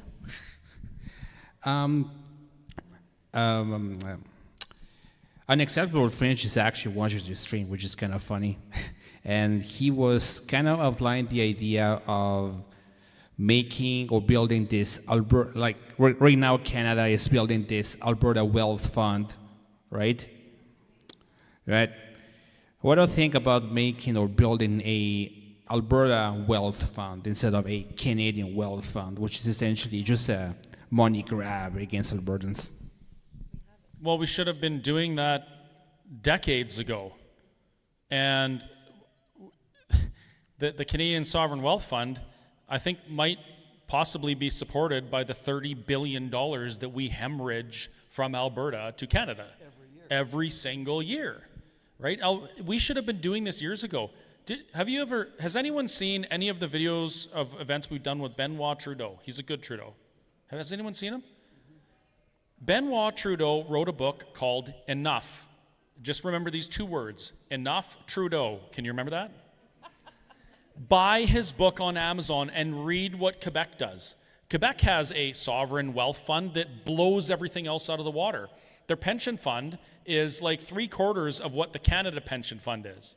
Their bank, their main bank, Desjardins, 90% of Quebecers bank with them. There's so much money and so much reserve in that bank. If Quebec wanted to have a Quebec dollar tomorrow, they could do it. Just like that.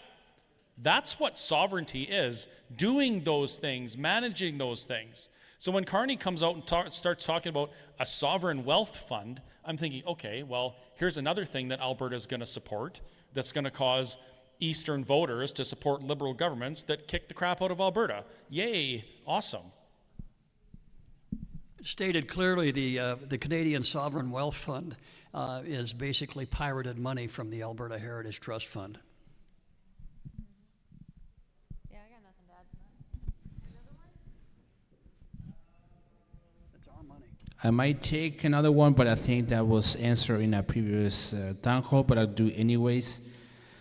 What happens when Daniel Smith does not put the independence referendum question on a ballot? Well, that's a question and a statement. It's an assumption that that she's going to do that, and then question based on the assumption. I don't believe that she is not going to put it on the ballot. She said she would. I don't have any other reason to believe she wouldn't. But if she didn't, I'm gonna hold on. I'm just gonna look in my crystal ball here. What's gonna happen? If Danielle Smith did not put the independence question to a ballot, after the firestorm of independence that we've seen in this province, it would fracture the party. It would completely destroy most of her support base. It would probably bring down government and ensure an NDP victory. It wouldn't be good, and she knows these things. Why? I can't imagine it happening. Like I'm a burger flipper, roughneck with a little bit of college. I don't have a degree in political science. She does.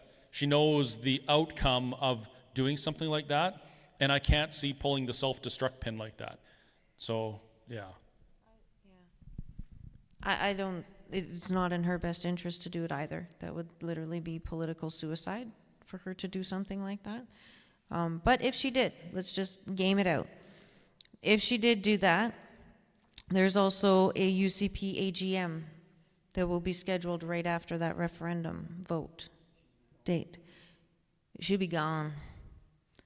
The base, the membership is already growing, where there are more and more Albertans saying, yeah, we recognize we need to get more involved. So they're buying UCP memberships. They're getting ready to go to that AGM. They're getting ready to get more active in their CAs. They're getting ready to vet candidates for the 2027 election. If she does not put it on that ballot, that UCP party will probably be quite unrecognizable within 12 months because the people will come in and change it. I see Danielle Smith as someone who's very seriously trying to walk down the middle of the road. She's walking between federalists and independents. And she's trying very hard not to cater to either side because she wants to maintain the UCP government. So if there's a clear indication through a referendum that we want independence, I can't see her not supporting it, even if she doesn't agree with it, because she has positioned herself and talked about herself as someone who is willing to obey the wishes of the people. She's positioned herself that way. If she didn't, if there was a successful referendum and she ignored it, the fallout in this province would be horrendous. It would be awful because, like you guys say, the party would implode. But not only the party, the entire population of the province would be at each other's throats. It just would be an absolute mess, and I can't see her. She's smart enough to know that that's what would happen. Mm-hmm. Yeah, and let's remember that this fight, if you want to call it that, for independence is ours, right? It's not the politicians, it's the people. And so the folks that are constantly at her saying, well, pick a side, how come like she's always being accused of catering to those of us that want independence. That's not even true. That is not even true. She has never, ever done that at all. What she has done is made it completely possible for Albertans to participate in the democratic process of getting a referendum in front of the people. That's what she did. That's it. She has never taken a side, not on either side, really, other than to say she wants a sovereign Alberta within a united Canada, whatever that means. But we need to leave her out of this fight. Don't ask her to take a side. This is not her role to do. This is ours. This is the people. It's by the people for the people. The same with the MLAs, and I see these challenges. Well, does my MLA support independence, and blah, blah, blah, and on they go, and they want them to publicly declare. No, this is not the time. This is by the people for the people. I contend and have contended for months now that the reason this movement got this far is twofold. One, those of us that won't shut up about it refused to get under one banner, so they couldn't pull us down. We created too much of a game of whack-a-mole for the people who don't want to see this happen. That's exactly what we did. We all get along. We all talk to each other all the time. We all help one another, but we didn't come under one banner. We just pulled the rope in the same direction collectively together for the last lots of months. The second reason that we made it this far is because we left the politicians out of it. We left them out. And we need to continue to do that until such a time as we bring them back in. And that time is when we go to negotiate. That's when the politics starts to come back in. However, those politicians, those Alberta politicians, we need to make sure that they understand they are negotiating on our behalf, not theirs. This is our voice, not theirs. And so it's a bit different than what we're used to. We're used to politicians telling us, well, this is how it's going to be, and we're going to pass this omnibus bill, and your taxes are going to go up 10%, and you're going to be happy to pay it. That's what we're used to. And we're turning that on its head, telling these politicians, no, you know what, Albertans are united like we have never been before. Under the banner of independence, you will be listening to us and taking this forward. So I just say that to encourage you, leave the Premier out of it, leave her alone. She's doing a pretty good job. Leave your MLA out of it. It's not time for them to say anything yet. That day will come, and let's just get that referendum passed. That needs to be the focus. Hi, I'm wondering, are we starting to collect business heads, great people to actually run this province? It'd be nice to get away from these, lifetime politicians, clean up this province. Are we starting to build some kind of like a new party or new faces, new blood into the whole system? Is that being looked into right now? I know a lot of people are saying maybe what's his name, Keith Wilson should be part of the government. It could be Chris Scott. I mean, are we starting to build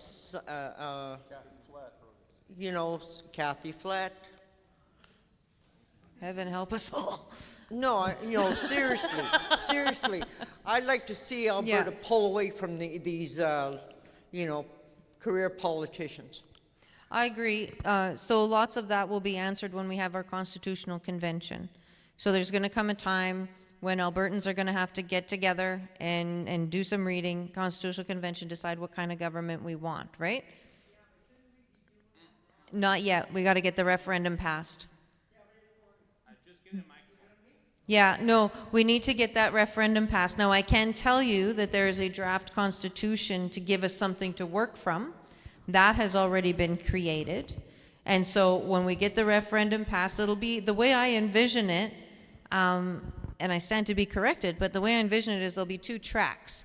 So there'll be the negotiating team that's hanging out with all the premiers and Ottawa and First Nations, negotiating our way out until we can't, and it might come, right? I'm a businesswoman. Sometimes you just got to walk away and say, okay, we can't make a deal, see ya. But that will be the one track. And then the second track that will take place is us going around and kind of probably doing something similar to this, saying, okay, well, here's the draft constitution. What do you like? What do you not like? Let's get your thoughts together. We'll compile them all. Majority wins. That's what it'll look like. In there, to keep from exactly what you're saying, where we have these career politicians, I contend we need to have term limits. I think, and I don't care what the position is, there needs to be term limits. I also contend that no politician should be getting any kind of a pension out of their time that they're spending as a politician. You're not there, as a career. You're there as a servant. Now, I'm not going to say they should get, like minimum wage. That's not right. But there's a lot of perks that I don't think they should have, and we can put those in our constitution, which will prevent exactly what you're saying. Will we have a party system? I don't know. These are the conversations we have to have. What are the benefits? What are the drawbacks of a party system? What are the benefits? What are the drawbacks of not having a party system?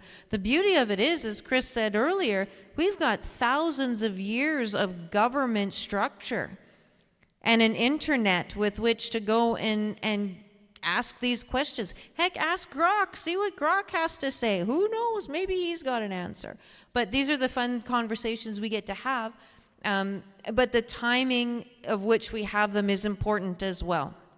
So right now, a lot of people are saying the why do we have to leave Confederation is being answered. That part seems to be resonating now more and more. Now it's the how do we do it and can we do it? So that's the next round of questions that we seem to, that we're being asked. That's the theme across the province. And then, okay, everybody's got that convinced, so we pass the referendum. Now we get into the nuts and bolts of it. And then that's where we're also going to be able to respond to how the rest of Canada is going to respond to that referendum, which will also bring some answers to the questions, and how the world is going to be responding to it, for that matter. But yeah, there's got to be a sequential order. I don't know, they probably still don't do it, but I remember back in the day, Montana used to allow their state legislators to sit for like 2 or 3 days a year. I think that's a pretty good idea. They restricted what they could do by limiting the amount of time they could spend in the legislature. We already have gazillions of laws. We don't need any more. One of the things that I've always heard is that we've got to get better people into government to represent us. And the way we do that is we've got to pay them more money.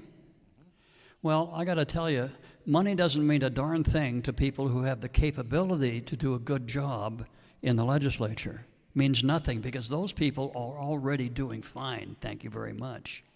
What we need to do when we look at how we're going to structure our new government is we want to make sure that every individual who is elected to sit in that government has some clout.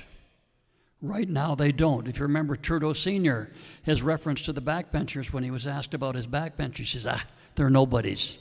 They don't count. The way we get people who are competent, capable, and dedicated into our government services is not to pay them more money, but to give them responsibility, accountability, and to make them effective in what they do. In other words, get rid of party whips. Get rid of mandatory whipping to votes, make every vote in the legislature a free vote, allow collegiality between the one that sits on the far left and the one that sits on the far right and the one in the middle, so that what they come up with is beneficial for all of us. That's the kind of thing we're going to have to look at when we're looking at how we're going to constitute our new government. Yeah, well said, sir. Oh, no. Yeah, oh no. So circling back to Chris's statement there about 25% of Albertans, Canadians are, probably 1-2 legs away from the government. Has there been conversations of a transition plan? Because it's not only the government workers, which we can all agree 25% of the government workers are not just lazy bastards that deserve the boot. But there's also the tech sector. There's also so many jobs that can literally be plucked from our province and moved elsewhere. They may choose to stay unemployed, or they may choose to follow their employer to wherever they set up shop. So it behooves us not to alienate it well over 25% if you include tech sector and transportable jobs. Have there been conversations about a stopgap, much like I've heard there's conversations about a stopgap within the currency transfer too? Because clearly the Canadian dollar is going to fall like a rocket, and if anybody isn't on the bobble, they stand to be tremendously impacted with this. So there's two kind of questions there. Sorry to kind of lay it out like that, but. Well, we already have a stopgap. There's severance laws. There's employment insurance, which is really nothing, right? But here's a better question. Are we morally obligated to continue supporting people doing jobs that are not necessary and not to our benefit? Do we have that? Right? The question is there a plan, a stopgap for people who would be displaced if we get rid of a bunch of bureaucrats, right? In my opinion, these are jobs that should not exist in the first place. And anyone, again, people are going to not like me for saying this, but anybody who exists in a job that's funded by a taxpayer and they know that their job is irrelevant and they're still getting paid should count it a blessing that they've made it this far getting paid that. Well, I do not believe we have any obligation to continue paying for bloat after it's identified. An independent Alberta. Yeah, I do expect some of them to vote yes. I do. You know who I would expect to vote yes? The ones that do a good job and know they're necessary. 100%. And I'm not going to lie and say, oh yeah, I would just keep them employed. No, I wouldn't. And if they don't want to vote yes because of that, I'm just one guy anyway. But that's my opinion. No, I understand, and I'm not talking an indefinite. That's what I meant about a stopgap or something. Because really, we are, and these people are the middle, and we need the middle, and we need to come up with a way to entice them to support the movement, and that's going to include a little benevolence to their situation, whether we view them as unnecessary or not. The fact of the matter is it's going to be a close vote, and we need and want them. I see a little bit different, I guess, than Chris, same but different. This gives us an opportunity to give an opportunity to the ones that are really good workers, because you're right, like there are hard workers in government. We also know that there's people in there who recognize the faults within government and are very frustrated that they can't fix them, that they can't fix what's wrong. I remember having a friend who worked for Service Canada, and she hated going to work every day because her hands were always tied when she couldn't help the people like she wanted to, even though the tools were supposed to be there for her to do that. And so I think what we could do is use a lot of those workers to our advantage in the new country of Alberta. So for example, how many of them work in the immigration department and pull their hair out every day because immigration is out of control, there's nothing they can do about it, they're supposed to be responsible for 50 people and they don't know where 30 of them are. Like, there's a problem, right? So we could take those folks who for the first time would be able to say, yeah, you know what, here were the gaps in that immigration plan that they had and in the program, let's build a better one.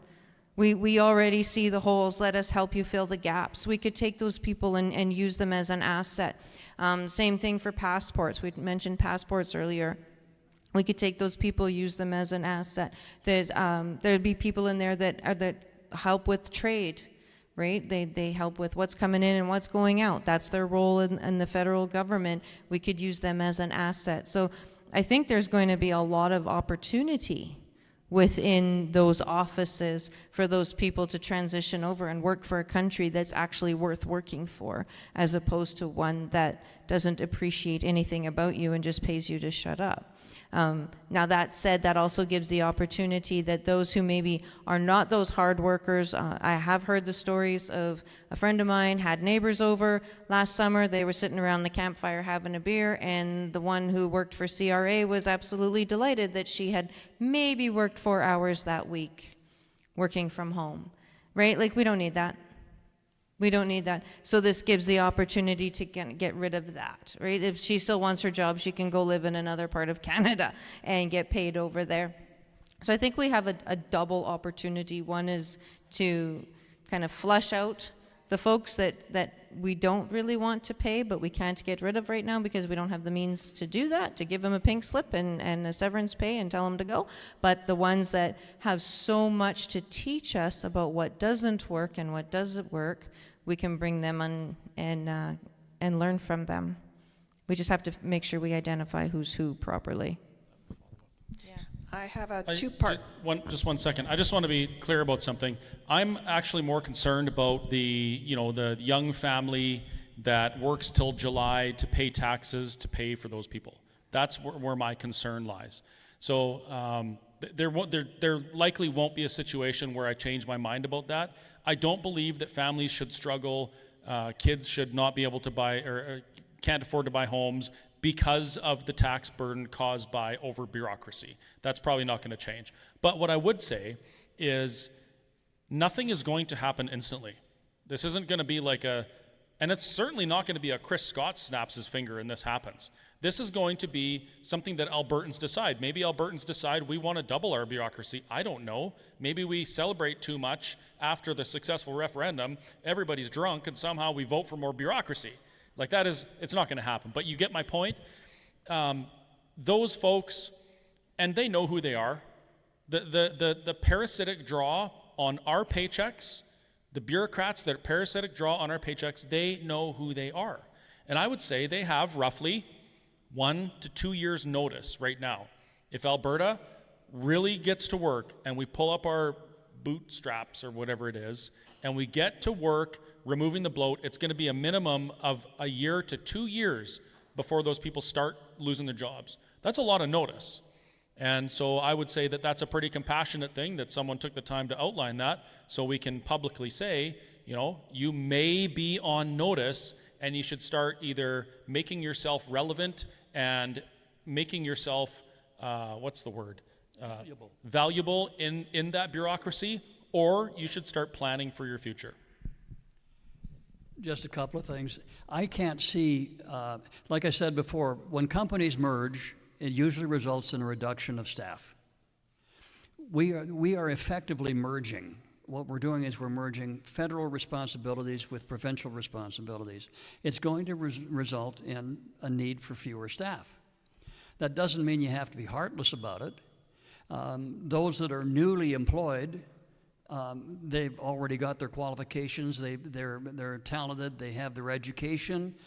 Probably they can find a job in the private sector not without too much difficulty. Those that have been in the service for a significant amount of time, there are, like Chris says, there's separation law.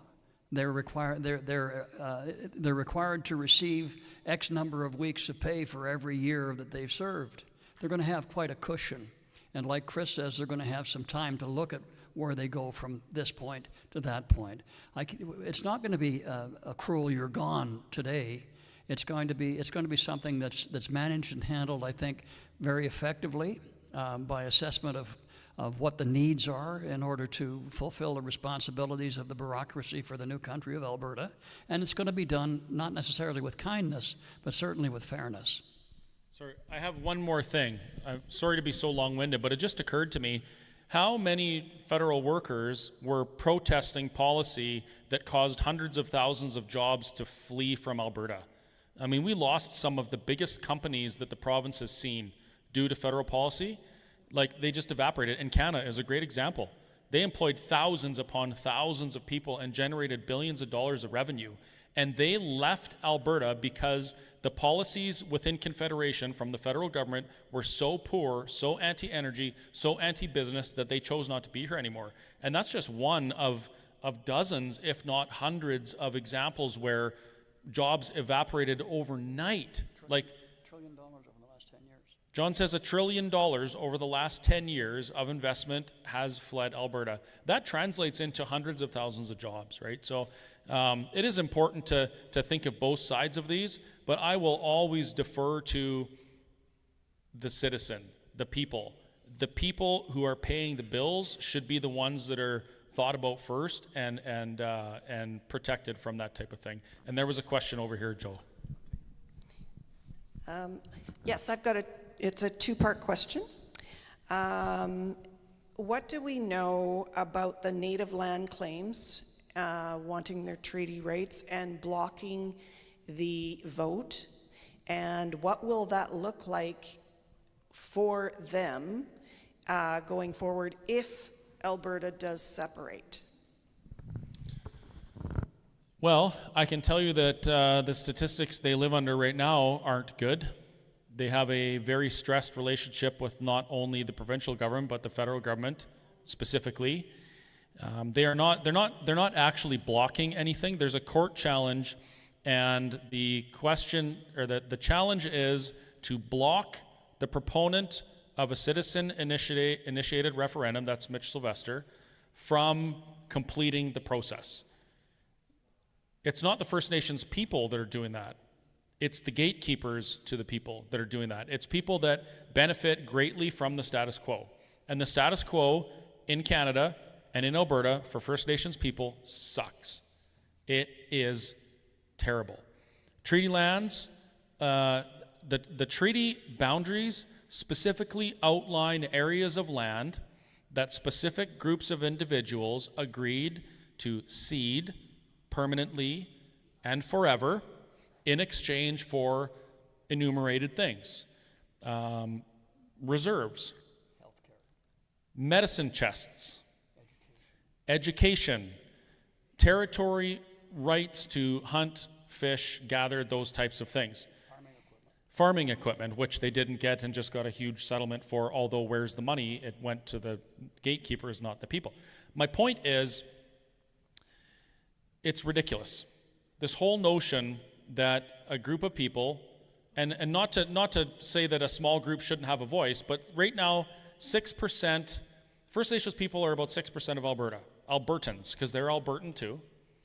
It's not even that 6%. It's the small percent of the bureaucracy at the top of that group that's making all the noise.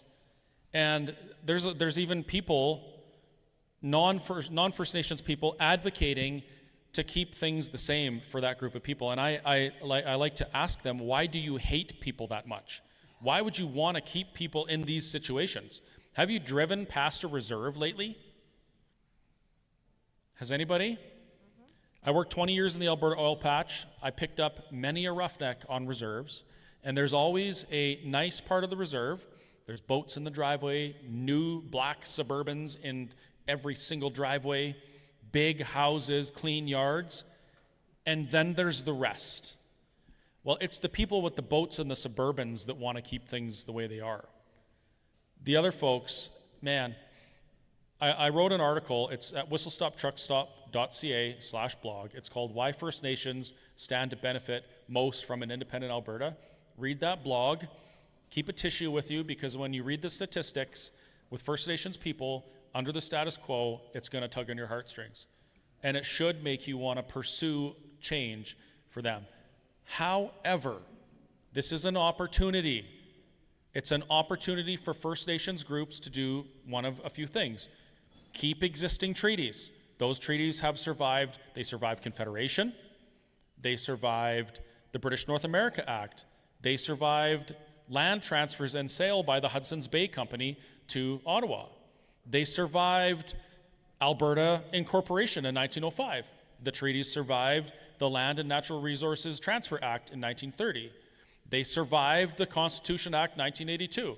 They survived all of these things, and they could continue to survive if the signatories, the parties to the treaties, agreed to. They could keep things the same if they wanted to. Their relationship with Ottawa, they could be little Canadian islands in the middle of a free and prosperous Alberta, or they could choose to renegotiate the treaties, maybe update them from the archaic versions that they are right now that reflected a better future for First Nations people. Or maybe they could say, Ottawa, give us this land, because they don't own it right now. Ottawa owns reserves. They don't own any of the land. And they could say, we want to be prosperous and move into a future of freedom and prosperity with the rest of Alberta as equal citizens with a seat at the table. It's up to them. Many people don't realize what Chris just said, is that the reserves do not belong to the tribes. It's not their land. Those lands are held for the benefit of the tribe by the federal government. What that means in practice is that if you live on a reserve and you want a house, you go on bended knee to the chief and the council and say, could I have a house, please? And they may or may not say yes. And even if they say yes, if you have it for a couple of years and somebody's grandson gets to be 21 years old and starts to have children, you might be asked to move out so the grandson and his family can move in. They don't have any rights at all on the reserve, which is why so many of them work off the reserve, and which is why so many of them also have signed the petition for a referendum. There's been a lot of them. The way things are in the reserve right now, he talks about the good part over here and the bad part over there. When you look at the statistics, for example, for high school graduation for First Nations people in Canada, it says that 67% of them graduate from grade 12. But when you look a little bit deeper, 40% of them who live on the reserve graduate. 97% of them who live off the reserve graduate. What does that say about life on the reserve? They would be far better off saying, okay, let's sit down. We have the cushion of the existing treaty law, which cannot be abridged by anybody. Let's use that basis to negotiate a new deal with the new country of Alberta, where we may become citizens free, like the other citizens of Alberta, so we can get a mortgage and build a house, so we can own our own property. All of those things could happen for them if they so choose, but it's their choice. To give people confidence in the process, any idea where Keith Wilson and company are in the transition documents and the transition planning and when they might be released?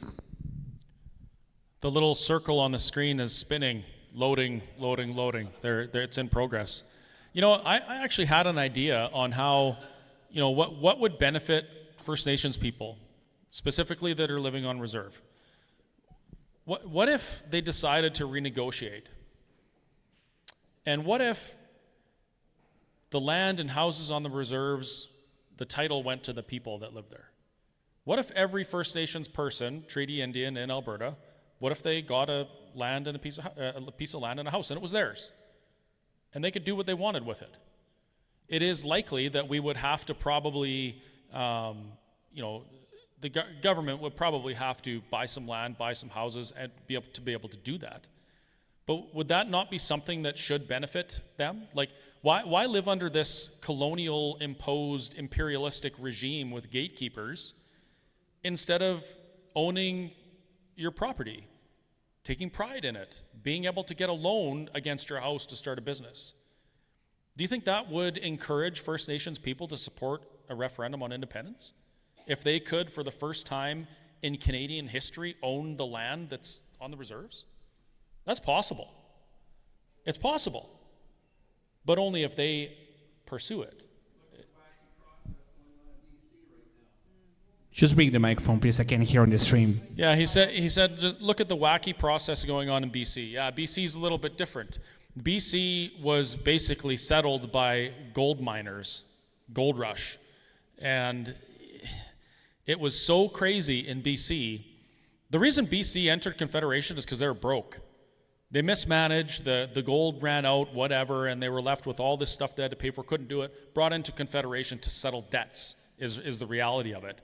They never bothered to negotiate anything with the Indians in BC. As a matter of fact, there was which group was it? It was in the interior. They actually had a bit of a war with the miners and the Indians because somebody did something to someone, they retaliated, and it just escalated to an outright war. And it was only through some master negotiation by what was that judge's name? I can't remember what his name was, very famous. But what I'm saying is it's a different scenario. Alberta, before Alberta was brought into Confederation, there was negotiating parties, which included Clifford Sifton and others, and they negotiated these agreements with the Indigenous people that were here. And these were people who were facing some very serious things, by the way. The buffalo was all but gone. They didn't farm. They were nomadic, they followed the food, the West was being settled, they had spent 200 years being decimated by disease. Like, things were not good for the groups that were here. And in the United States, only 150 years earlier, when the United States, when they wanted to open up the West, they sent groups in there and they put bounties on Indians. That's what they did. And the history books don't highlight this, but the crown, specifically the queen, actually said that she pitied what was happening to them. And when the West was settled in Canada, she actually referred to the indigenous groups here as Her Majesty's Indians. They wanted to do something to prevent the demise of the people that were here. They actually respected them. And so that was the idea of the reserve, was that we're going to give you some land where you can flourish. No one's going to interfere with you. We want to make sure your culture and everything can maintain and sustain. We're going to teach you how to farm. We're going to give you seeds. We're going to give you implements. We're going to give you medicine. We're going to give you schools so you can learn how to integrate into the new world that's popping up around you. It was a compassionate intervention, unlike what happened in the United States. And then comes the Indian Act. The Indian Act changed that from a soft landing pad or a safe haven, the reserves, to a cage. And it's been a cage for First Nations people ever since. And it's because our government, federal government, knows that when those people are in the cage, when those people are relying on the food box, the bread box, they're loyal. And they'll do things like stand up against freedom and prosperity through independence, right? It's all in that. I would encourage you, read that article, read that blog that I wrote about First Nations, why they would benefit the most, and send me a message if you agree or if you disagree. Maybe you think I got something wrong, but I firmly believe that independence has the best part of independence is potentially for First Nations people if they choose to pursue it. I can tell you that from my perspective, the people in British Columbia who are of Aboriginal descent are really lucky that I'm not the Premier. Because the first thing I would have done was absolutely not accept UNDRIP. It wouldn't happen. The second thing I'd do is I'd say, wait a minute, the definition of a native is somebody who's born here. Doesn't matter about your ancestry, doesn't matter about your color. If you're born here, if you're a citizen, you're a native Canadian, and you have the same rights as every other native Canadian. As far as land negotiation is concerned, tough. It's over. It's done with. You're a citizen of British Columbia. You have no more and no less rights than any other citizen of British Columbia. That would be my position if I was the Premier of British Columbia. Unfortunately, we're so tied up in the idea that we should pay for generational guilt for things that didn't happen, that our government says, okay, we've got to do something for these poor guys, give them all sorts of money, land, this and that and the other. I don't agree with that, never have agreed with it, and I won't agree with it. I think that, we're all Canadians. We should all have the same rights. There should be no special categories. This is the most egregious example of what I talked about in my brief talk of separation by ancestry, color, and whatever. It creates groups of people who feel entitled and other groups of people who feel that they're missing something. And I pity the people in BC. I would like to see somebody strong enough to stand up and say, enough. Well, he's mumbling about it now. That looks like it's the end of the questions. Before we wrap up tonight, is there anybody that has any specific opposition or specific opposition points that are brought up in your day-to-day conversations that you want to talk about? Have you ever encountered someone that says, oh, you'll never be able to be an independent nation because of this? I just get a lot of anger. And I my posts in response is that they're just very angry people, and they call you names, and they will tell you you're a liar, but they don't have anything to say, well, this isn't a good idea because of this. They just say that they're just very angry and they try and berate you and degrade you. That's it. Yeah, and that's true. The most difficult argument to overcome in the independence conversation is the emotional one, the patriotic one. And that's where you folks come in. We do these events and we talk to rooms full of people like you all the time, but the people that we can't reach are the people that aren't here. But they're people that are in your lives, right?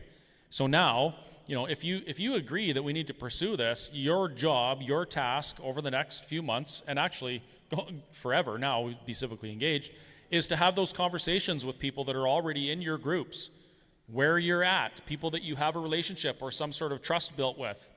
We can't reach them, but you can.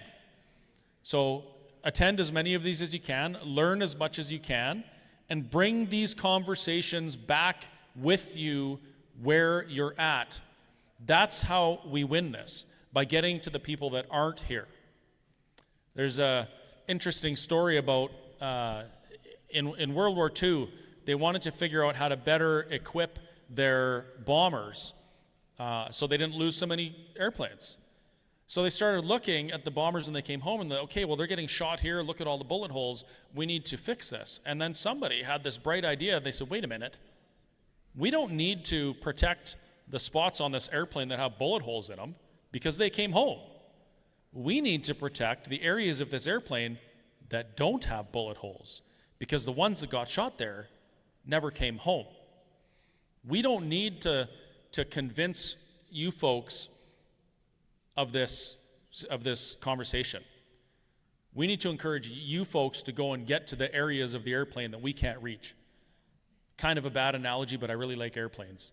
So that's the best you get. As long as they don't have holes in them. As long as they don't have holes in them. So that's what Let's Talk Alberta is about. It's about us up here talking with you, and then you taking this conversation back with you and talking about these things like civilized human beings where you're at. And if we can do that, we got basically 5 months until we get a vote.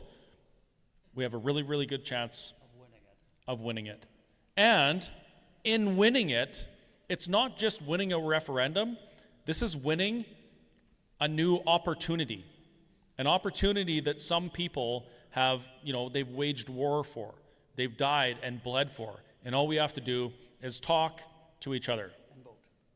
And vote. So, let's talk, Alberta. So I would like to thank you very much for coming here. So thank you for the speakers today. That was amazing to see them because we traveled all the way. Last week we were very far the south, so that's kind of cool to see. So that concludes the speeches for today. I want to thank all the people who are watching online as well too. I think they're going to be in Forestburg tomorrow, is that right? Yes. Forestburg tomorrow at the community center at 5:30 for another round of perogies. Oh, I said perogies again. Yeah, we just like perogies. Perogies. And on Thursday in Lloydminster, I will be streaming that event as well too. So they have Tyler Day and Leighton Gray. So thank you very much for tuning in. We'll see you next time.